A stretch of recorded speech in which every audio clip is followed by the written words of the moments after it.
Hello, I'm Josh Hayes, and I have never played Cyberpunk 2077, so let's change that. Let's explore the neon streets of Night City, go on daring high-stakes heists with our tunes, then take a moment to appreciate the freedom of the desert-dwelling nomads. Let's hunt down cyber psychos, upgrade our legs to double-jump dash machines, and then, oh my god, yes game, I will meet Hanako at Embers. Stop telling me to do that after every quest. I will get around to it. Then, after we've built up some street cred, come to terms with the terrorist living in our head, and shown Arasaka who's really in charge, we'll ask the simple question. Cyberpunk 2077, was it actually any good? Part of this video is sponsored by Gamersubs, but the exact part is locked behind a really specific chat response to Johnny, so you probably won't find it. Spoiler warning for literally the entire game, and adult content warning for just so much. And as usual, a massive thank you to the supporters on Patreon and Twitch who keep this channel alive and allow me to make long-form reviews like this. More information on how you can give me your hard-earned eddies at the end. For now, let's begin. And let's begin with a very important message, because I know there are some people out there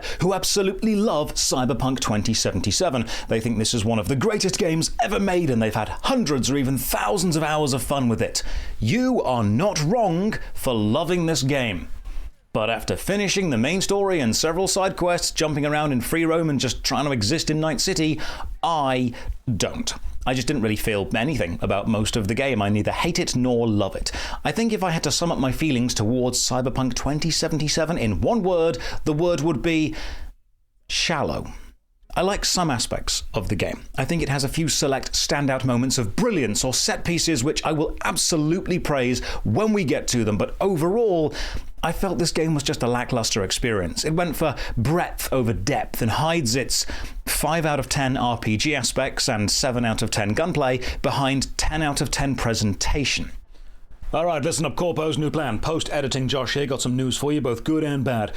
While writing this review, I was talking to friends and other creators who really like Cyberpunk, and they kept saying, you've just not played enough. You've not found the good bits. You need to give it more time. And I know there are going to be comments saying stuff like, well, actually, unless you've completed literally the entire game and done everything you can possibly do, you can't really critique a game this big. So guess what, Chumbas? I did that. I completed the entire game, every origin path. I did the entire main quest, including reloading to see what the other options did. I've done every single NCPD scanner mission, including getting the hidden loot they all lead you to. I've done every single gig and job for every fixer. I found all the tarot cards. I've done all the street races. I've stolen the Emperor's car. I did the fist fighting side quest. I got the band back together. I finished River Ward's storyline. I've liberated Clouds. I've recovered the Delamain cabs. I've crafted the legendary weapons. I've got all the endings and maxed out my street cred and level. I saved Jesse Cox's Cox. I found Co-Carnage's conspiracy. I got that stupid talking gun. I restarted and got Adam Smash's keycard and his secret weapon stash. I even endured Grimes's voice acting. I have finished Cyberpunk.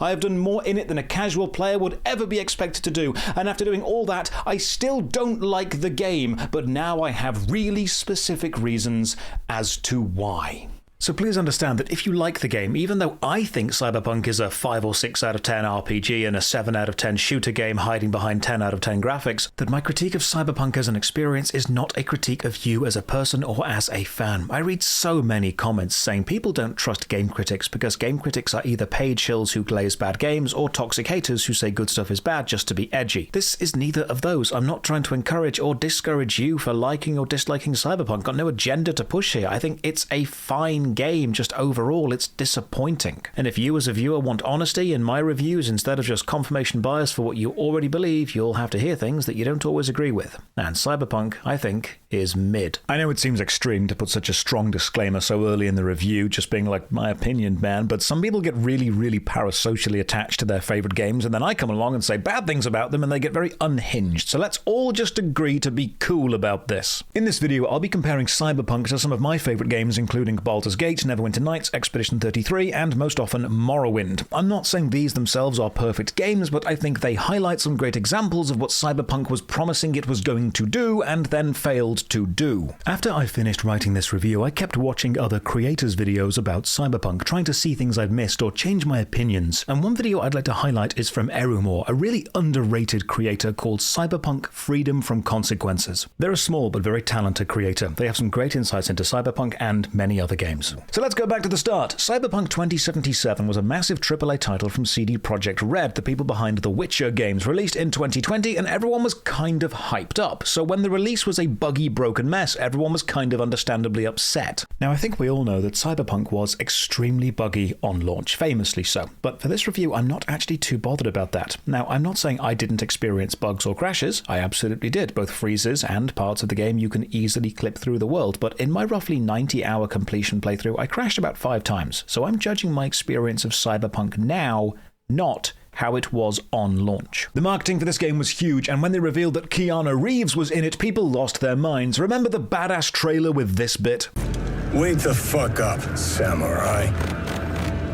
We have a city to burn.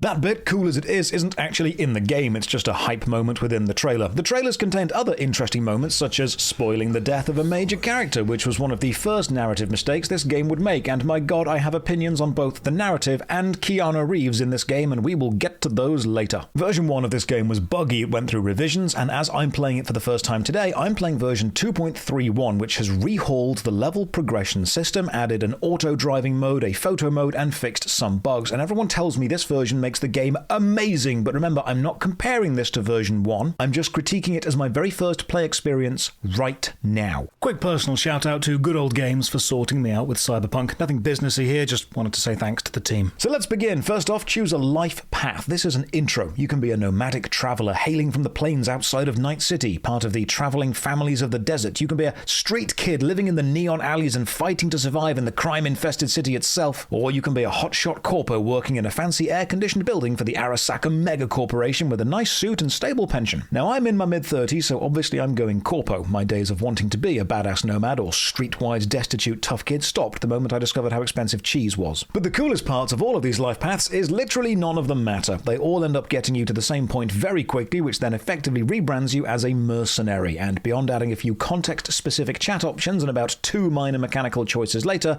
the overall impact of these is basically 0. Let's go through them all and find out how, starting with Corpo. Make your character. Extensive customization options, including full nudity, which doesn't actually matter because even though there are sex scenes, you never see your own character fully naked, and even though you can equip cosmetics, the entire game except driving and looking in mirrors is in first person. So you'll spend about 90% of the game not looking at your character. You distribute 7 stat points between 5 main aspects: body, intelligence, reflexes, technical ability, and cool. These each govern your effectiveness with different weapon types or armor or your net hacking abilities, but you won't know what you really want to spec into until later. The intro movie plays, we're in a bathroom talking to someone called Jackie.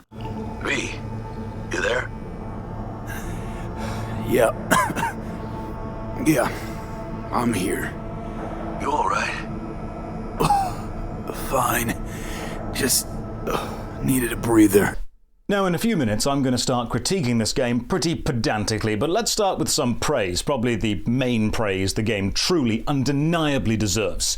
Cyberpunk 2077 is incredibly good looking. The graphics are insane. They are beautiful, they are varied from the hustle and bustle of crowds, detailed people models and the clothes on them, gorgeous guns to the wide open desert vistas, detailed corporate interiors. The general ambience of driving through Night City with the radio on as it rains is unparalleled. Night City, the general world of Cyberpunk, is undoubtedly the main character. There is a vibe to just being in this game which is unmatched. I found myself just spending time walking, driving, later air dashing around the city, the slums and the desert, because the game is a visual treat. If you like playing this game just to be in Night City, I get it. I really do. It's the best Cyberpunk walking simulator. However, and you knew there was a however coming, while Cyberpunk is graphically stunning, it's the gameplay and general RPG aspects I feel it falls short on. It's an incredibly decorated cake, which is kinda dry on the inside. It's a supercar body on a 20-year-old beat-up car. It's a hand-bound, hand-painted, artisanal copy of 50 Shades of Grey. The presentation is top-notch, but when you look just below the surface, you'll realize that what is being presented, while perfectly serviceable, is just not as good as it looks. Back to the chat options. When chat options do pop up, you scroll through them with Z and X. You can also scroll with the more natural W and S, but bear in mind while doing this, W and S are still move forward and backward, so you'll scroll and move at the same time, which is a bit jarring because if you keep pressing S to scroll down, you might just walk backwards out of conversation range. While chatting, orange conversation options will progress the chat. Blue options are purely for flavor. Sometimes you'll have a certain time to respond in. Sometimes these time sections only have one option, making your choice say something or don't. And Sometimes these time sections with only one choice, when they run out, will still say the thing anyway, making the choice, do you want to say this thing now, or have the game say it for you in 3 seconds' time? Here's an example. This is a timed choice to punch Thompson. If you don't take it and let the timer run out, you punch Thompson anyway. Sometimes the origin story you chose will also give a unique response. You'll see these options highlighted with a little symbol, like using your corpo background to know how corpos talk to each other. I'll tell you who's alone. You. Fail to recover that transport and you're done, with not a soul willing to help. Not another word. And sometimes your level in a relevant attribute will bring a unique response, like how having a high cool level lets you say something, well, cool. Once inside, what do I do? Now, these chat options may look like they're encouraging roleplay on a mechanical level, but I need to address this right now. Cyberpunk 2077 is not a traditional role-playing game, because the role you choose to play doesn't change the game in many regards. It is an action game with some choices you can make, but these choices will be presented to you regardless of how you are choosing to play the role. And if you think I'm being pedantic, remember how CD Projekt Red marketed Cyberpunk as an RPG? Well, they actually ended up removing the phrase RPG from all of the marketing and the Cyberpunk website, and now only refer to it as an action game. And there are even elements we'll look at later which have removed RPG aspects in order to prioritize action aspects. And I think going into this game expecting an RPG, which is what it was originally sold as, is the first and biggest mistake you can make. But this is going to lead to the pedantic what is an RPG argument, so let me just break it down and make it clear why I think like this. Some people think RPG, role-playing game, just means a game with a skill tree, or a progression feature, get more powerful, put points into things, specialize into a specific play style, and in a way, that is absolutely playing a role. You're not wrong, it's a very gameplay-focused way. But to me, RPG games connect both gameplay and narrative consequences. Classic RPG games like Baldur's Gate, Neverwinter Nights, or Morrowind have many aspects in them, but certain aspects open up or close off based on who your character is and how they interact with the world. That's your role. In Baldur's Gate, if you are an evil character, good party members will leave you, or you can't equip items requiring non-evil alignments. If you don't finish a quest in a time limit, you fail the quest. If you give certain replies to conversations, you either open up more avenues or lock off others, same with Neverwinter Nights. And in Morrowind, you cannot join every famous house, and the final quest for some of the guilds is to kill the leader of another guild, actually making it impossible to remain liked or master of both of them. You have to make choices, and those choices have consequences. And it's the consequences of the role you are playing which make it feel mechanically different to replaying the same game in another role. Want to play Baldur's Gate 1 as a lawful good paladin? You're teaming up with Minsk and saving Dianair from the Gnolls because that's his side quest and that's the right thing to do. Want to be evil? You're teaming up with Edwin and killing Dianair because that's his side quest. Agree to help either of them and don't go and rescue or kill Dianair in time? They'll get annoyed and leave you. Or ignore them both completely and go solo. Your choice. What you cannot do is both, because the role you choose to play will bring consequences that the world and the people living in it beyond you will react to, because that is ultimately what gives choices meaning, the consequences of making them. Even if not the immediate impact of the choice, the lasting and changed world you now have to live in will reflect the consequence. Cyberpunk, however, from what I was able to tell, has no consequences for the role you choose to play. No matter your starting story or behavior or options chosen in conversations, the main characters will respond to you in the same way. The same side quests will be open to you. The world will continue regarding you as it always did, which is with complete indifference. No choice I made seemed to change the world I was living in. Maybe I upset a character in the moment, or angered the police, or disappointed a contact, but once that immediate fleeting response had passed, the world broadly returned to what it was. The status quo in Cyberpunk is static. There are, of course, moments you get to make choices, which we'll see, like in the Maelstrom gang. Do you pay them to get the flathead robot? Do you negotiate, or do you kill them and then fight your way out? But once you have made this choice, once you have left the gang, it ceases to matter. Which means ultimately the choice you made was, do you want to do a lot more shooting in the next 10 minutes or not? Not, do you want to live and exist in a world where you have crossed the Maelstrom gang? So let's just look at the conversation choices for a moment, because I have a bit of a roleplay and mechanical problem with the unique responses that skills or origins can give, and put simply, it's that those choices are always the right choices. If an interaction has a response response, which has the origin symbol next to it, so Corpo, Street Kid, or Nomad, or one of the 5 skill-based responses, the chat option will always without fail be the correct choice. It will either increase a mission reward, give a better item, give more experience, reveal new information. Whatever it does, it will be good for you. There's never a conversation where you can give a Corpo-specific response and it turns out the NPC has an absolute hatred for Corpos and you start a fight. You can never try and give a technical response and get something wrong, which actually means that something fails down the road, like how you can accidentally set the rocket wrong in Fallout New Vegas. And this means from a mechanical level, when you see those symbols appear in the chat responses, you're pulled to highlighting and choosing that option without even needing to read it because you know it's going to be correct. It's a big flag saying, pick me. It's not roleplay, it's just right. Compare this with Fallout New Vegas, where you can attempt to use multiple skills in multiple conversations which may succeed or fail and have unique dialogue for each outcome, which gives you the roleplay choice of I'm going to try to use my strength here or intelligence here. When you see the unique response symbol, it's the only response you'll ever end up choosing. And they're both always correct and sometimes completely stupid, like how if you have a high enough cool stat, you can make a joke about Takemura not jumping off a bridge. Goro, if you're here to jump, remember that there's help available. The round-the-clock hotline. That is not funny. But beyond these symbols, let's also look at the narrative choices within the flow of the game, because one of the first major choices we get to make looks like it's going to be mechanically relevant and then just isn't at all. And this bait and switch sets the tone for the rest of the game and leaves a real sour taste in your mouth once you notice. After you're given the mission by Dexter to steal the chip and the flathead robot, you meet with Evelyn, and Evelyn has a proposal for you. Cut Dexter out of the deal and work directly with her, no middleman. Then later, you get the choice to tell Dexter what Evelyn said or to keep it a secret, and you get what you think is a mechanical difference for doing this. If you tell Dexter the truth, that Evelyn wants to cut him out, he offers you a 40% cut of the heist's profits instead of the usual 30%. If you keep it from him, he offers you 30%, but if you then try and negotiate, you can get up to 35%. So I'm thinking, okay, if you're honest with Dexter and throw Evelyn under the bus, you gain Dexter's respect and trust, and in doing so, you can earn more money, but you might have risked losing Evelyn in the future. Mechanical reward for a narrative choice.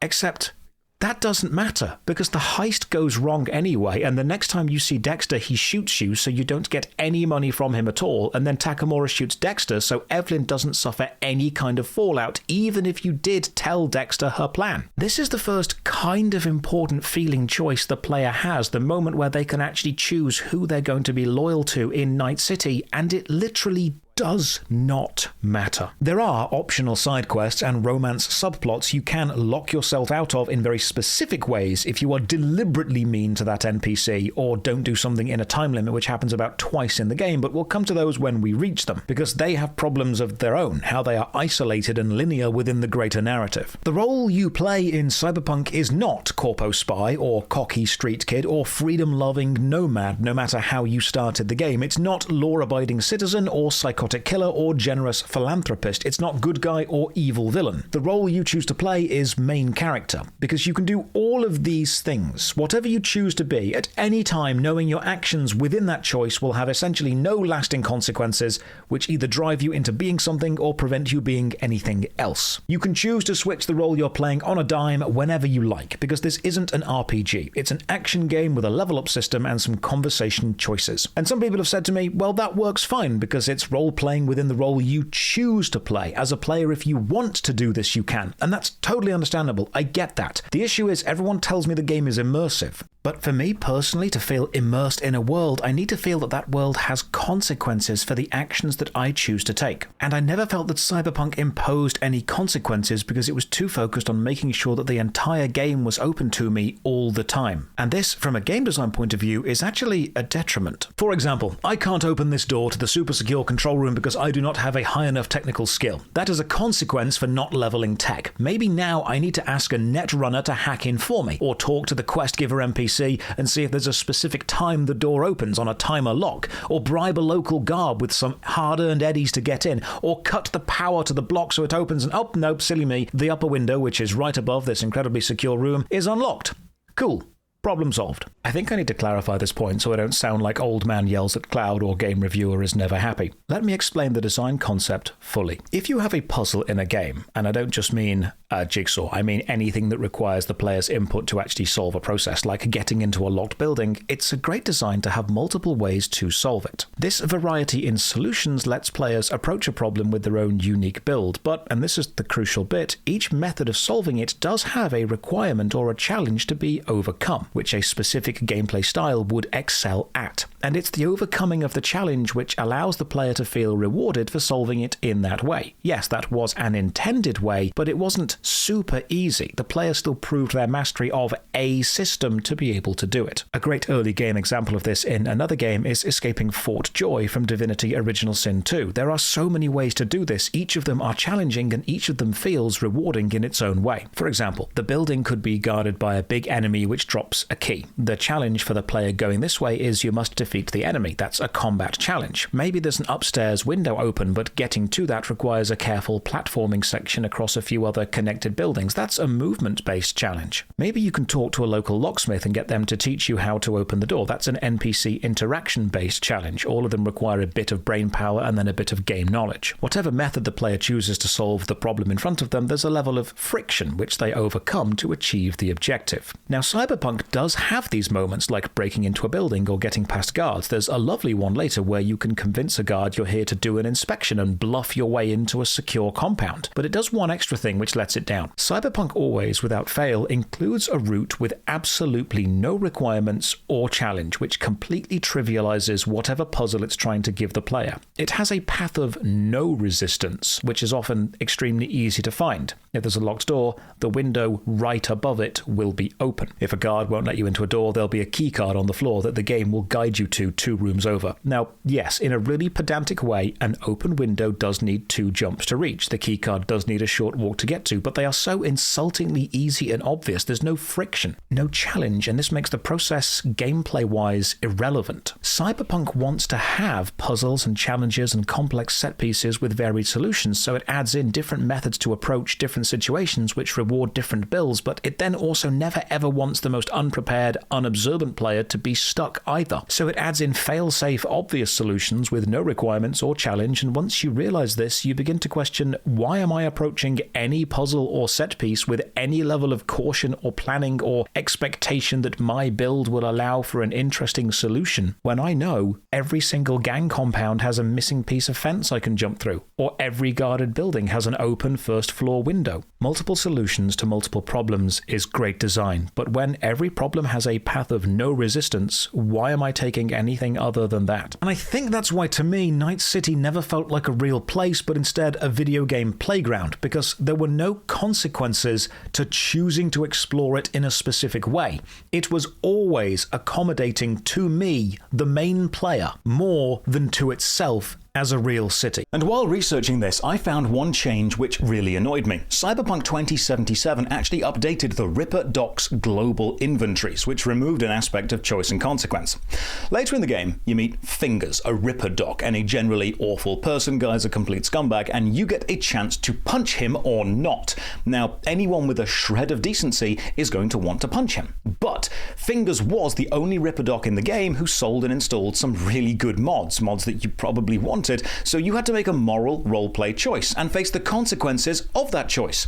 If you want to punch him, yeah, you'll feel like you're doing the right thing, but you'll lose access to the mechanical mods. If you don't punch him, you let him get away with being an awful person, but you gain access to the mods. But then they changed this, and now all Ripper Docs in the game carry the same inventory. So they've all been homogenized from individual feeling doctors to a purely mechanical aspect. This Reddit comment I found mirrors my feelings, saying, "Not going to downvote you because it's not a disagree button, but I will say I enjoy there being consequences to my actions in games like this. It gives the gameplay some gravity. Shit ain't all roses and lollipops, it's Night City." A response says, "Hard agree on this. Can't be an actual RPG if there are no consequences to our actions." Even certain NPCs who repeatedly tell you they have a deep, burning hatred of specific traits, like how everyone hates corpos, will happily work with you even though you are a corpo because you are the main character and therefore beyond all consequence. When I realized the digital terrorist Johnny Silverhand, who hates Arasaka with every fiber of his being, will still be your friend even though he knows you worked for Arasaka as a hitman, and how the nomadic tribes who hate everything corpo will still invite you to join them despite being a corpo, I realized nothing I do in this game will matter to any real mechanical degree, because it's an action game with a linear story to tell, not an RPG with consequences to impose. But I think what annoyed me the most was, for a game which focuses so much on narrative and exposition with themes of control, surveillance, family, connection, ambitions, and consequences, it drops the ball on making any of those themes really matter to the player. We're told how much surveillance Night City has. We're even given a special cybernetic implant which will make our face blurry to basic low-level security cameras. And yet, with the higher-level security cameras, we never get tracked by it. We're told how powerful Arasaka is, yet we run in circles around them every time we encounter them. We're told how close the gangs and the families of the cities are, and how they will hunt down people that wrong them, but we cannot make enemies or friends with any of them, which opens up any new gameplay bits. You can kill every member of a gang right in front of the gang's hideout, then go in and do a job for them, and they're fine with that. The game spends all this time telling you about these cool cyberpunk concepts, but then forgets to translate them into gameplay consequences. I'll show specific examples of this later. So we're in our corpo beginning. We play as the single letter character V. There's a nice UI, mini-map to the top right. Don't bother remembering any NPCs' names because they won't matter at all later. You'll notice Arasaka Industries is full of red lighting, which lets us know they're evil, and I've got issues with that too. But for now, we head to meet our boss. We hear some other employees refer to us as Jenkins Boy, so we're the outsider here too. Don't look, but that's him. Jenkins Boy. We reach our boss's room, watch a video call of the European Space Council discussing something, and then the conversation doesn't go the way that Arasaka wants it to, so our boss presses a button and kills everyone in that room by frying their brain through their Arasaka tech. You know what to do. Start now.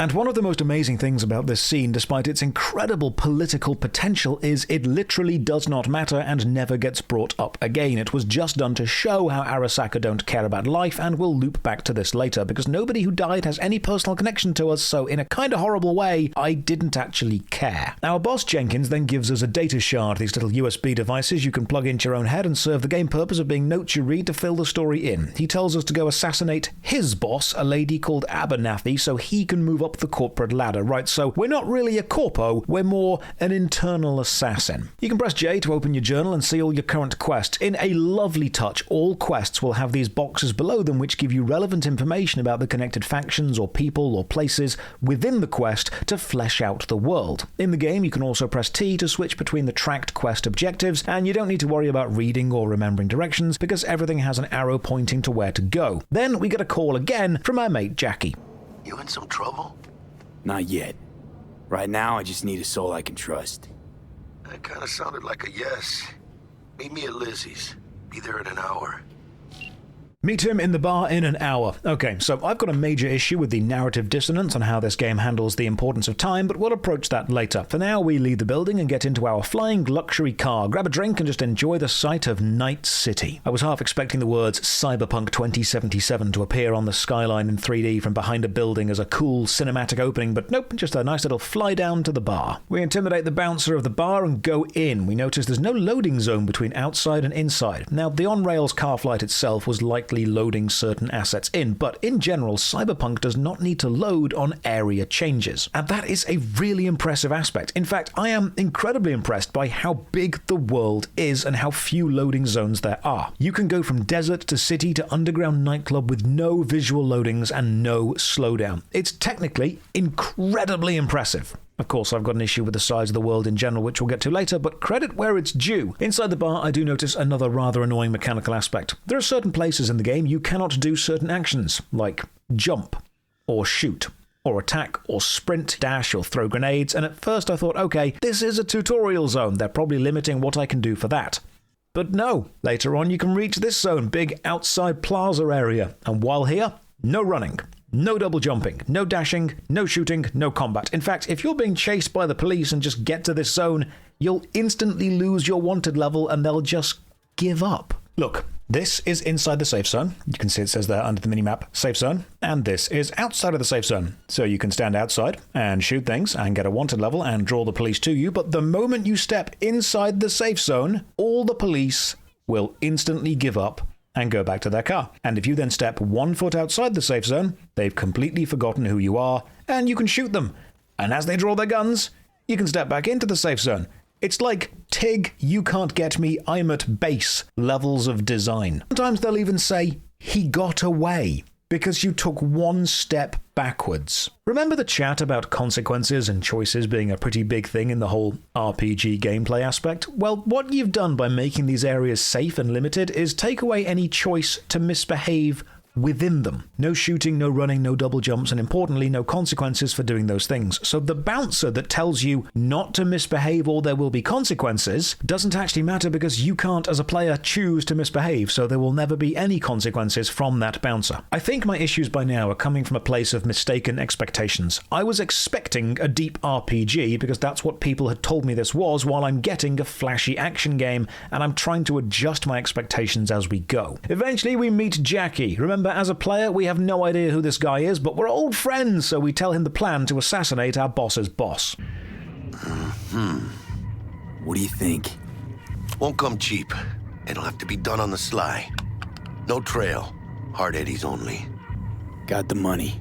But while we're chatting, some suited agents arrive, and these work for our boss's boss, and they fry our cybernetics, incapacitate us, and leave us for dead. Our corpo life is over. Before, we did literally the one thing we were assigned to do, and this leads to Jackie taking us under his wing, and we watch a montage of clips of our life with Jackie. Getting our first gun, buying our first car, getting into bar fights, flirting with some girls, meeting Jackie's mum, and then 6 months later, we're in Japantown on a mission with Jackie. We pull up to a building as Jackie asks us if we want to play the game's tutorial, which is delivered by this data chip and playing through a VR training system. That is the corpo opening. So let's quickly look at the others. Nomad V is definitely the dumbest opening. You start in a garage, you've brought your car in for repairs, and when the mechanic says they can't repair it, you say, I'm gonna bypass the coupling and rig a hot wire.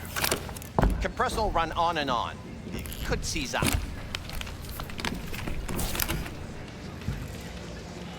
Did anyone ask your opinion?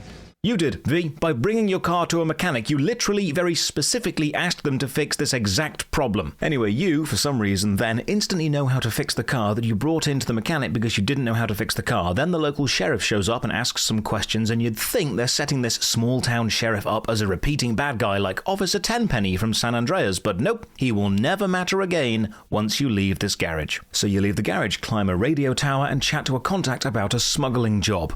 Head to the cargo and meet Jackie Wells. Oh, I was worried I'd have to turn to farming. Yeah, sure hope you're here for me.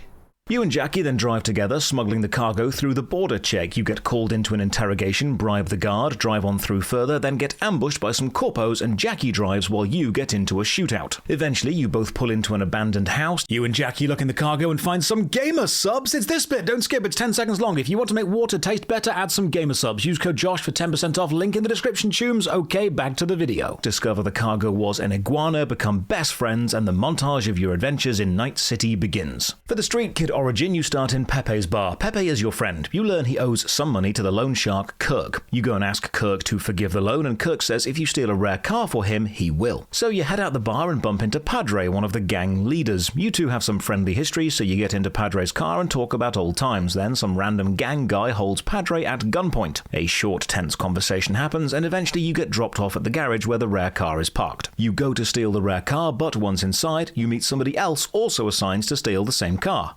Jackie Wells. You chat, the police then show up and arrest you both, but Jackie knows the officer in charge, Inspector Stints.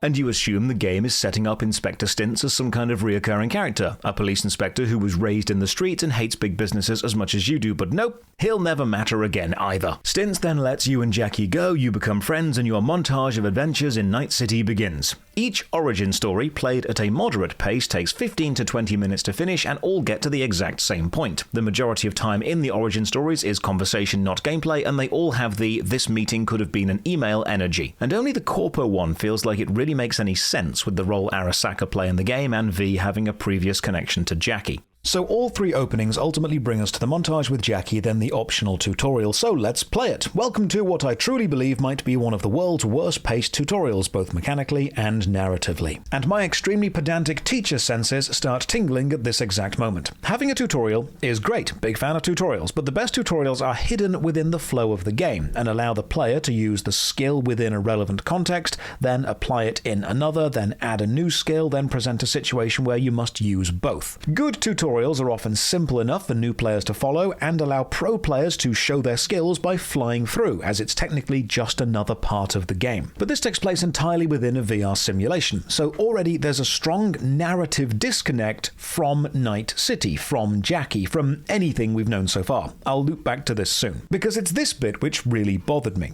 You approach the gun, and you get two prompts. Press F to pick up, or press R to take and equip. So I would assume, because it hasn't specified equipping, that pressing F will put it into your inventory for later. But no. Pressing F here, because you don't currently have a gun, actually equips it automatically, meaning you have taught a new player pressing F picks up and equips things, which it doesn't. It only does that in this specific situation because we don't currently have a gun. And yes, this is a tiny nitpick, but it's an example of teaching the player a slightly incorrect thing, and to me, that shows a lack of polish. So we learn to shoot some targets, crouch behind a wall, shoot over it, and then we learn about hacking and scanning. Hold tab to go into scan mode. While in scan mode, time slows to a stop and you can view things to assess them, seeing people's criminal past, the color of cars, what drinks vending machines can sell, and you can interact with stuff like hacking this TV screen to distract the guard, which lets you sneak up on the enemy and perform an instant stealth kill. Now, the hacking system and the concept behind it is pretty good. You can specialize into it with the tech or the netrunner skill trees, which gives you more RAM to hack or upload breaches to more complex stuff. You can overload enemy cybernetics or even set people on fire. You can remotely turn objects on to act as distractions. There's definitely stuff here. You also get taught you can pick up and move bodies, and if you find a hiding place like a bin or a car trunk, you can hide bodies in them. You can even stealth kill enemies directly into a hiding place if the enemy happens to be close enough to one. This is a cool touch, and in my entire playthrough, I did this exactly once because the game tells you to do it. Because enemies finding bodies just really doesn't matter. They'll raise an alarm, summon some more guards, and you can just hide, and then they all go away. When you approach an enemy from behind, you can grab them and then either instantly kill them or take them down non-lethally. There's even certain add-ons for guns which make them do non-lethal damage. But what's the difference? Honestly, there's no real difference at all. You get the same amount of experience either way, and if you do a non-lethal takedown, the enemy doesn't get back up, so they are functionally dead as far as you're concerned. Non-lethal takedowns aren't quieter or faster, so the only reason to use a non-lethal takedown is you are role-playing as a non-lethal V. Very few missions in the game have a do this without killing anyone challenge, and even in those missions, avoiding the enemies is often far easier than sneaking up to them to attempt non-lethal takedowns. The part where non-lethal matters the most is when you're trying to take down the cyber psychos because Regina doesn't want you to kill them, but even that has a really easy way of mitigating it, because when you do the final point of damage that would be required to kill a cyber psycho, you don't kill them. Instead, you just take them to 1 health, and then you have to shoot them a final time once they have effectively given up to actually kill them. So just don't do that. Then we learn about chain hacking. You can hack into a camera to see what it sees, then hack into whatever it can see from that camera, like hacking a grenade in a guard's pocket to explode. Then we hack this computer by playing a little grid matching minigame and hack some money into our account. You can use the scanner to track enemies and mark them, which will then show you their position through walls, then scan cameras to see their cones of vision, and if you fail any of these training sessions, just do them again. Imagine Metal Gear VR missions, but not quite as good. Eventually we reach melee combat. Left click a lot to attack fast, hold for a power attack. Hold right click to block. If you block just before being hit, you'll perform a parry and riposte or a counter. You can dodge left and right while in melee combat, which isn't as effective as just circle strafing. And that's the tutorial. I hope you remember everything as we return to Jackie in the car. We've been hired to locate a body in this building, so we sneak inside, and now it's time for the tutorial. again, this time about grenades. I guess they didn't add that bit to the VR. In the elevator, we get a call from T-Bug. This is the girl that was in the VR training session. Tells us our target is a cybernetic girl called Sandra. So I open the menu and check my cybernetic enhancements. This is an augment system with a cap of how many augments you can have. We'll look at it more when we arrive at a Ripper dock later. For now, we stealth through this flat, taking out enemies as we go. I find a data chip about the day the tower fell and read a huge lore dump because at this point, I didn't know that none of this matters. It's nice to know that creatine is still relevant in the future, the one thing we have researched correctly, and eventually we find our target in a bathtub of ice. So we jack into her cybernetics and discover she's very important. She's even subscribed to Trauma Team, so we carry her outside to the balcony and the Trauma Team arrive to take her away because she's rich and has paid her subscription, which means even if she dies, they'll rescue her. This is a super cool idea, really in flavor for Cyberpunk, and I'm thinking, oh man, I bet when I'm rich, I can subscribe to Trauma Team as well, and they'll revive me from death. I bet that's how the game deals with death later, except no, you can't do that. Dying is a reload. This is what I mean when I say they have great narrative ideas. A private subscription to a company to continue being alive, which then isn't translated into connected gameplay mechanics. You've shown the player a really cool concept, but then not developed it. And it can't be that they didn't think of this at all, because if you search V's desk in the corpo opening, you have a card to Trauma Team. The mission is done. We head back to the elevator, learn about the phone mechanic. Hold T to bring up your phone, text or call important NPCs you've met, but you don't really need to because any missions you actually need to do will be sent to you. You can reply to messages with canned responses, but again, it's not really important to do. Doing the missions gets us street cred. All street cred does is increase the chance of higher tier or higher value gear dropping from enemies and very slightly reduce the costs at some vendors. Whenever you kill an enemy, they may drop gear. You can see items on the ground shown in the minimap by the little X symbols, and the color of the X shows the rarity of the item. Worst to best, it goes white, green, blue, purple, and orange, which to me looks kinda red. Certain weapons are classed as iconic. We'll see more of these later.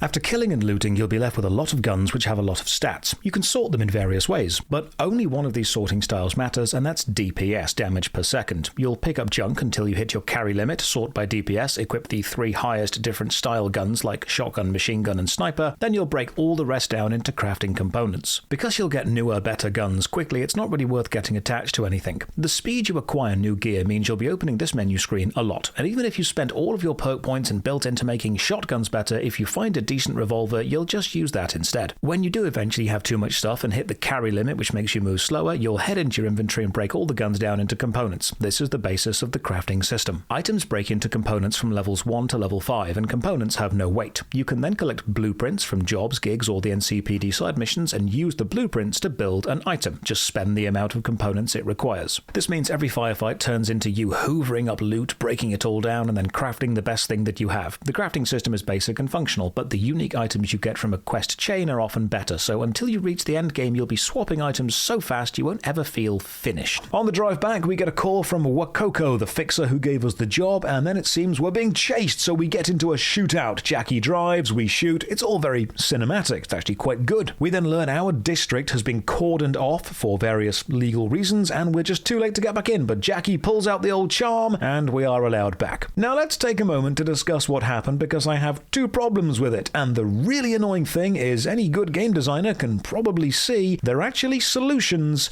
to each other. Okay, so here's my issue. The original life path you choose is basically irrelevant because they all end up getting you to the same place, the start of your life with Jackie and being a mercenary, and that life is meant to build up emotional connection with Jackie. That's why you see the montage of experiences you have apparently shared. It's the game saying, look how connected you two are, look at all the situations you've been through, you must really care about this guy now. Except you don't, because you're just watching an exposition dump, not engaging with it mechanically. So you're missing that layer of personal investment into those shown situations. The thing that video games are good at. Then we get the tutorial section, which is just a data chip we use to play through a VR simulation, which is purely mechanical and lacks any connection to the city or the characters or using those mechanics in actual situations we're really in, as opposed to imagining ourselves in. It's mechanically involved, yes, but sterile, narratively disconnected. Are you seeing where I'm going with this? You have a narrative dump with no mechanical aspect, and then a mechanical section with no narrative connection.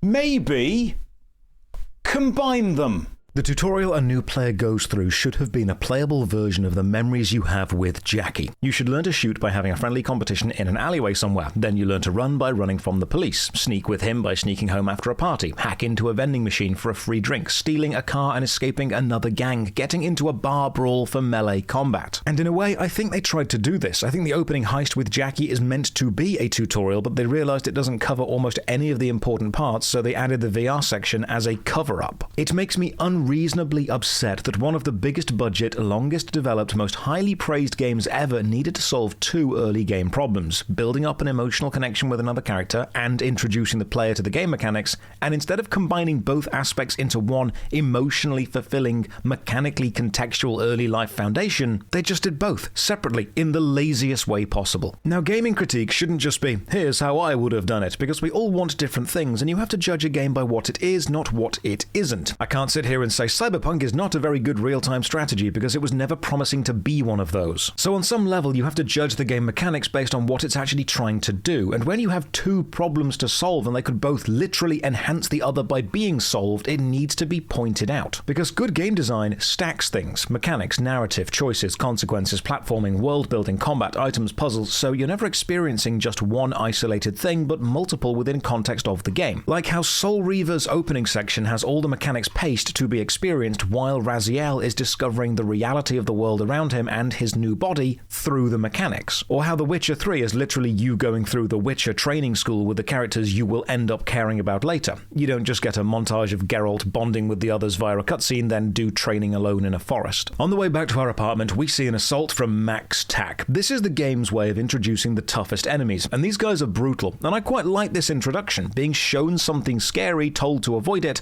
but not prevented from accessing it. This is actually a perfect example of choice and consequence. The game says, you can choose to kill people if you want to, but these guys? These are your consequence. This drive with Jackie is important because it sets up two major elements of the game. The first is how the world exists, and if a mission needs you to drive quite a distance, you can do that. And if a mission has you get into a car as a passenger, the NPC will drive the entire way, really showing how massive the connected city is. This happens for almost every mission, except a few we'll see later, which honestly it really should have happened with. The second unfortunate thing this sets up is V sitting in a car being spoken at. Get used to this, because this is how almost all narrative exposition is delivered. Mission context, character arcs, world building, it is you sat being spoken at by someone else. Let's just link this briefly with character introductions, because Cyberpunk is a game with a large cast, and you don't get a second chance at a first impression, and the context, event, or consequence of meeting a character for the first time should be memorable. It should set up who that character is going to be to you, and how the game world is changed now they are involved. The vast majority of character introductions in Cyberpunk 2077 are meeting someone new in a safe space, having a conversation, and then leaving. That's it. We often get told how badass someone is, or how caring they are, or how loyal or powerful or scary they are, but we almost never get shown it. How a player meets a character sets the foundation of that relationship, the expectation, it anchors it, and then whenever we think of progression of a character, we think of it in relation to that anchor point. If you want a character to grow from weak to strong, we must meet them when they are weak to highlight their journey. It gives us a reference point. If you want us to be scared of a character, have us meet them in a scary, intimidating way. Here are some examples. In the Corpo opening, when you meet your boss, you sit in a room and talk. You see him ordering bad stuff to happen on a screen. When you meet Jackie, you sit in a bar and talk. When you meet T-Bug, you stand in a simulation and talk. I actually thought T-Bug was purely artificial for a while because of this introduction. When you meet Misty, you stand in a shop and talk. When you meet Victor, you sit in a clinic and talk. When you meet Dexter, you sit in a car and talk. When you meet Evelyn, you sit in a chair and talk. When you meet Judy, you sit in a chair and talk, but at least she is doing her job in this one. And when you meet Panam, you stare at her ass while she fixes a car, then sit in the same car and talk. Now, from a narrative design point of view, for a first meeting, sitting and talking isn't an inherently bad way to introduce a character, but what it does mean is you are using the same physical action for multiple important yet very different characters, and you're now relying on just the dialogue to communicate to the player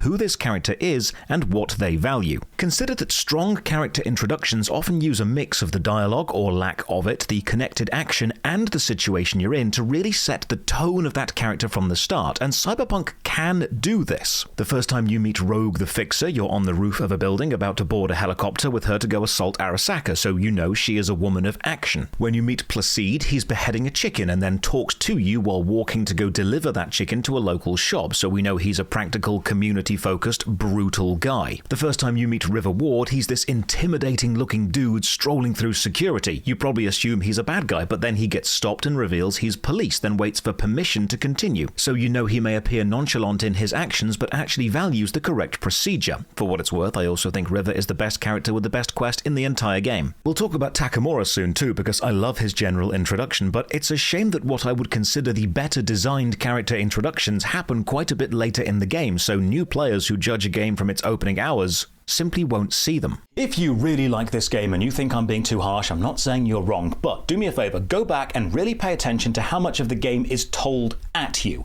or how little is shown or experienced through action or gameplay. The best character intros are either Takemura, the Arasaka bodyguard, because you actually go on an emotional journey with him, or Meredith, the Miltech woman involved in the first major quest, which is strange, because for what is quite a decent intro, she sure isn't actually that important to the game.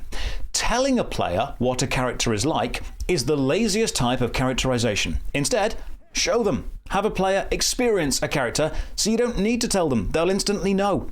Anyone who has played Expedition 33 didn't need to be told that this guy is a terrifying force, because the first time you meet him, he shows you exactly why you should be afraid of him. Baldur's Gate 1. You do not need to tell me Sarevok is evil, just need to show him killing your foster father Gorion. Final Fantasy X. You don't need to tell me that Orin is a stone cold badass, just show him standing perfectly still as a crowd of people runs screaming past him as he smirks at a powerful enemy, then let me play as him soloing that same tough enemy. Cyberpunk 2077 absolutely loves telling you about its world through second-hand stories. In fact, it spends so much time telling you about its world, it seems to forget that it is a video game and could just show you. It could just put you into a situation and let you experience it, understand it firsthand. Eventually we arrive back at our apartment. We have leveled up, but I'll wait to put points into stuff. I know as a gamer I likely just open the menu and assign points, but I want to see if the game actually tells me. As a reviewer, I have to look at every game as someone's first ever video game and see if the game does take steps to teach the basics. When you level up, you gain a stat point to put into one of the 5 major stats, and then a perk point to spend in those stats skill trees, each stat having a different tree. But you don't need to spend that stat point right away. You can save a few up, and then if you reach a skill check you can't make, like a door you're not strong enough to force open, or a PC you can't hack, or a conversation you aren't cool enough to have, you can then open your menu and spend the points that you have allocated to pass the check. And you'll know what interactions have what checks because the game just shows you and the level you need to pass. So saving up points for when you need them is actually a really good tactic, which unfortunately removes a lot of the commitment that an RPG level up system normally asks of a player. Plus, there's this bit of game design which can negate one powerful moment in the game. You can completely reset your attributes and reassign all points, but you can only do this once. Now, I like the limitation of this, but this does mean if you find yourself at the end of an emotional quest line and need to pass a really hard skill check, like resetting the Delamain Cab AI or needing 20 strength to rip open a bulkhead door, you can choose to reset and do that. Now, granted, you can only use this full reset once, but you can use it in conversation, so you've basically got a single pass any skill check button. I know RPGs having stat reallocation is a bit of a contested design point amongst game designers and gamers, but if you're going to allow the player to reset their stats, at least make it cost something, like 1,000,000 eddies. Give me something to spend my money on, or a reason to make money when I've already got everything I need. Back at the apartment, we can use the wardrobe to change our outfit, check our gun room for supplies, read our emails, or jump on the bed and admire the copy of Balls magazine we have. Leave the apartment and go and meet Jackie to visit the Ripper Doc, a guy who can install cybernetic stuff, and this is where we get our first taste of free roam freedom. The game is divided into 3 main acts. Act 1 has a limited city and relatively short linear story. Act 2 is where the bulk of the game happens and opens up the whole map and all the side quests, and Act 3 is the final bit where, once started, you are locked into picking an ending. I like how they've established the lockdown as a narrative justification of the limited free roam of Act 1. That's a good blend of narrative informing mechanics. Now, you can leave the main storyline and go and do some side quests here, but I'll stick to the main story for the flow of this video, then look into side content later. And this is the moment you'll fall in love, at least aesthetically, with Cyberpunk. It looks and feels amazing. The vibes of this game are immaculate. The world they've created is undeniably something special, and whenever you feel bored or disappointed with the mechanics, this is what you can fall back on. Being in the world on a surface level is very enjoyable. But I feel many people have confused visually immersive with mechanically immersive, and we'll get to that later. I get into a fight with a sparring robot, win, and then the coach drops us a message telling us there are illegal boxing matches all over town we can compete in to win some money. I'll do that later. Wilson, the gun shop owner, gives us an iconic weapon which are good for their level but cannot be upgraded, so we'll soon be outclassed by whatever we find randomly. Now I spend my level up points. The perk point skill trees go from bottom to top, eventually reaching the powerful capstone abilities. For now you have stuff like do more damage with a specific gun, or heal slowly while out of combat. You also have a skills tree, and while writing this script, despite taking extensive notes, I actually forgot skills were a thing, because these are passive buffs you gain from just doing things. For example, if you get a lot of headshots, you'll gain Headhunter skill progression and get more damage from headshots. Honestly, the skill track is entirely forgettable and won't change your experience of the game in any real way. Just play how you like, and this may give you bonuses that you won't notice. We head to meet Jackie and get another pop-up. This one is about joining the Night City Police Department to help fight criminals. Now, this is a strange issue itself, but first off, how many pop-ups has the game used up to this point? I know Cyberpunk is a complicated game with a lot of information to deliver, but we've had pop-ups during the original life path, during the VR training, during the Jackie rescue mission, and now I decided to go back and count them. To this point, within the first 2 hours of casual play, there have been 1, 2, 3, 4, 5, 6, 7, 8, 9, 10, 11, 12, 13, 14, 15, 16, 17, 18, 19, 20, 21, 22, 23, 24, 25, 26, 27, 28, 29, 30, 31, 32, 33, 34, 35, 36, 37, 38, 39, 40, 41, 42, 43, 44, 45, 46, 47, 48, 49, 50. 51, 52, 53, 54, 55, 56, 57, 58, 59, 60, 61, 62, 63, 64, 65, 66, 67, 68, 69, nice, 70, 71, 72, 73, 74, 75, 76, 77, 78, 79, 80, 81, 82, 83, 84, 85, 86, 87, 88, 89, 90, 91, 92, 93, 94, and 95. 95 pop-ups. 95. And 6 of them were for the specific Braindance minigame, which you only do 3 times in the game and cannot do as a side aspect despite being in the game. And some of the pop-ups repeat themselves 3 times, like how there's a pop-up for crouching and stealth takedowns in the VR tutorial. Then there's a pop-up for crouching and stealth takedowns in the rescue mission with Jackie. Then when you leave Victor's clinic, there's a pop-up about crouching and stealth takedowns in the street, leading me to believe the street was the original tutorial section. Then they added the mission with Jackie to cover the bits they forgot, like grenades and picking up bodies. Then they added the VR section to cover the bits they forgot again, like shooting and hacking, but then they left all 3 sections in the game without tidying them up. And then, despite having 95 pop-ups, none of them have covered leveling up. Okay, back to the NCPD pop-up. In Cyberpunk 2077, you can do the most cyber and the most punk thing ever and help the police.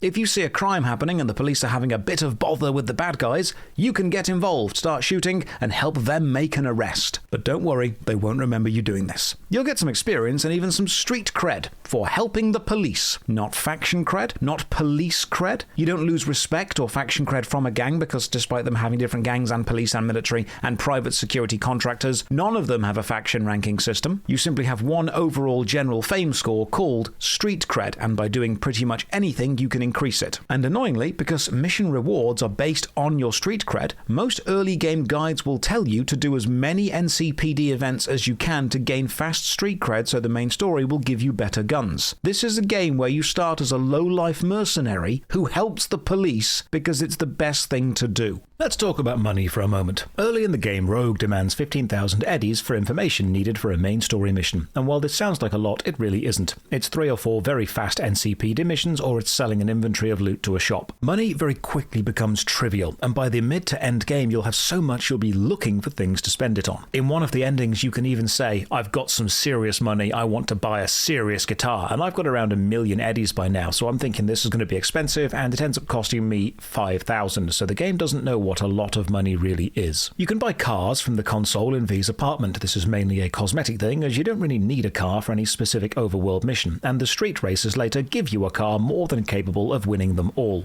Now, the street races are, on a very surface level, fun, until you start to notice a few things about them. Interestingly, street races could be the perfect system to combine actual events and the open world that you travel around, but they don't, because they don't happen in the open world. It looks like they do, but this is actually an instanced version of the open world with different rules. To start a street race, you must wait at a specific point. This passes the time and spawns in the racers and the cars. And when you get into whatever car you're using, a few things happen. While in a race, you cannot leave the route of the race. If you do, you'll get teleported back onto the main road. You also cannot leave your car and walk around on foot. Trying to do so also teleports you back to the main road. So your only choice is finish the race. This means you best drive fast, or don't, because all races have rubber banding mechanics and they are extreme, which means the other racers will never go too far ahead or fall too far behind of you. In fact, if you just stay still, you can use the distance markers on the other racers to see this. They will drive roughly 150 meters ahead of you, then slow down, and at around 200 meters they will stop entirely. When you drive up to meet them, the group will start driving again. And when you realize this, you realize that it really doesn't matter what car you use, the fastest car in the game or the slowest. The AI NPCs will just be rubber banded to you anyway. This means the other racers aren't really there to win, they're just there to give you the illusion of capable opponents. So even the street racing feels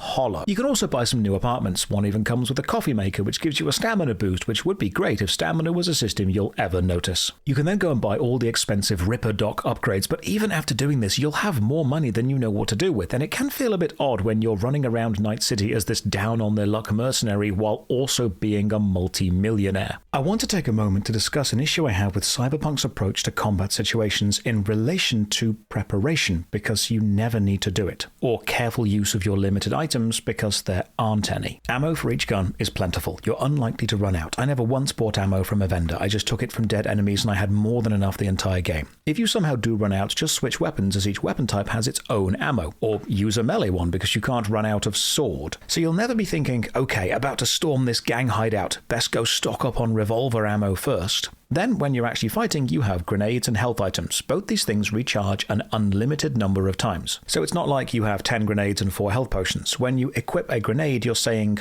when I press the grenade button, throw this. Then you wait a few seconds for it to be able to recharge and be thrown again. With enough upgrades, you can have up to 3 grenades ready to throw at any time. Same with the health items. You use, wait, it recharges. Now, again, the recharge system isn't an inherently bad system, but I feel it goes against what Cyberpunk is trying to do with consequences and making them matter. If I only have 5 grenades, using one is a pretty major choice, and if it doesn't change the tide of battle in my favor, it's a pretty big consequence that I've wasted something, especially if they're expensive. If I have limited healing, I'm relying on stealth and cover far more. But these resources, grenades and health, are unlimited. There's no consequence for throwing a grenade or using a healing item, provided I'm able to stay alive for the 6 seconds I need before I can do it again. This means throwing grenades or using healing items doesn't really feel impactful. It's not a timed choice I need to make based on the flow of battle, and it's more like an MMORPG-style rotation system that I'm just weaving into my shooting and slicing. So mechanically, plentiful ammo and unlimited recharging grenades and health items means no combat encounter ever feels worth preparing for, because you can't give yourself any major advantage, and once each one is over, I'm back to exactly where I was before. Loot the ammo from the guards, grenades and health packs are recharged, on we go, making all combat encounters feel really samey. But as a guy who likes story in his games, this system also clashes thematically. The themes of Cyberpunk are mostly the consequences of making excessive choices, like how the megacorporations live an excessive lifestyle of wealth and luxury, which as a consequence leaves the lower echelons of society in crime and poverty, because the resources have been taken away from them. The society is the haves and the have-nots. The setting itself wants you to feel the limited nature of everything. But then we, as a player, have unlimited grenades, unlimited health packs, unlimited RAM to do hacking with, excessive ammo, massive amounts of money very quickly. And so using any of these things doesn't feel important or meaningful. Compare this with RPGs like Baldur's Gate, where you can start with a single health potion and using a magic scroll has some weight because you don't have many of them. Even games where you have refilling resources like Estus in Dark Souls or potions in Expedition 33, they have limited uses in-game, and then you must reach a safe place to have them refilled, which means, yes, technically they are unlimited, but they have limited uses when it matters. So you can't rely on having as many as you will ever need when you need them. This abundance of resources means that you quickly realize a rather strong thematic irony. Cyberpunk is a game about the consequences of not having the resources you need, and yet we, the player,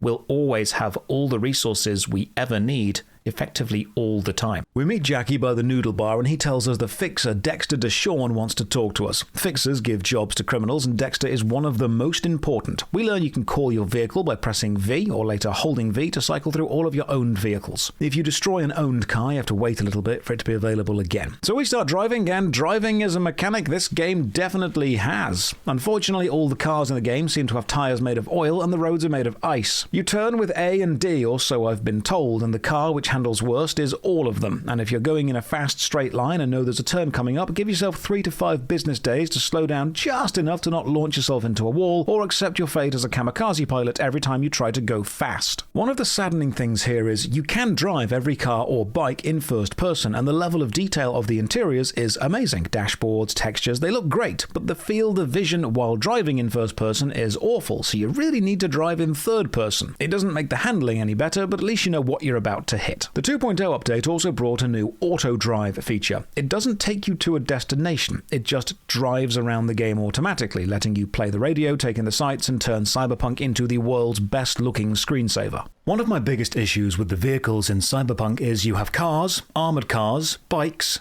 and that's kind of it. Later on, you do get to drive a tank in a very mission-specific area, but there's so little variety here given what you could have had. People keep saying Cyberpunk is just a sci-fi Grand Theft Auto, but I disagree, because Grand Theft Auto San Andreas, a game which released 16 years before Cyberpunk, had push bikes, agricultural vehicles you could drive around, drivable trains, hovercrafts, jetpacks. San Andreas has 10 drivable boats. Cyberpunk has no boats, despite having a giant river in the city. San Andreas had 9 helicopters and 11 planes, including an armed fighter jet. Cyberpunk, despite one of the first vehicles you get into being a flying car, has 0 air vehicles. You cannot drive anything which flies in this game. In my opinion, Cyberpunk not only has relatively poor vehicle handling, but also one of the most boring vehicle selections, which for a game literally set in a sci-fi future was so disappointing. We get a pop-up about containers and storing items in them, and this is a system you will use exactly never, and then we meet Misty, Jackie's girlfriend, and head to a Ripper dock. This is Victor. Victor is cool. He installs cybernetics and upgrades onto us. You have various slots on different body parts, and each upgrade has a total energy cost which you can't exceed. Progressing the perk trees and increasing this limit allows you to install more stuff. Now, there are some really cool upgrades you can get, but for reference, this is how I looked when I finished the mandatory section at Victor's right now. And this is how I looked when I finished the main story missions. You really don't need much on normal or hard difficulty to get by. The augment system isn't bad, but very few actually change the gameplay to any noticeable degree or improve your build. There are some very powerful ones like double jump or the mantis blade arms, but the majority of augments are small percentage increases to things like reload time or armor penetration. Now, the augment system was probably more useful before they rehauled the entire game to have level-scaled enemies. In a game world with static enemies, as the game used to be, places like Pacifica were higher level, so augmenting yourself actually helped boost a lower level character onto equal footing. But now, with level scaling, a small percentage increase in a small number of stats doesn't actually mean that you're that much better than any of the enemies. By the end of the complete playthrough, I'd spent all my money on maxing stuff out because there's not much else to spend it on, and this was mostly out of curiosity, not the actual need to improve anything, because by this time I was massively overpowered for every single encounter. We get to see some new eyes and hands which increase our scanning zoom and reload speed by 5%, and some subdermal armor for damage reduction. Getting the eye installed is really cool, because for a moment you can see yourself before it's implanted into your body. This is great, this is Cyberpunk. Victor then says we owe him 21,000 eddies, the future currency, but we can pay him back whenever because he's cool like that. There are other Ripper docks in the city, but if you played this game and used any of them instead of Victor, I don't trust you. Outside, Regina calls us and tells us about cyber psychos, augmented people who have gone mad and we can hunt down for experience. If we find one, don't kill them, just incapacitate them and she'll reward us. I'll do this later because hunting cyber psychos becomes one of my favorite things to do because of the variation of the hunts. So up to here, I feel the game has had around 3 different tutorial sections which have all intertwined and overlapped and not been streamlined at all. It feels messy, but everyone keeps telling me I'm not at the good bit yet, so on we go. Eventually, we meet Dexter DeShawn, the fixer with a job for us.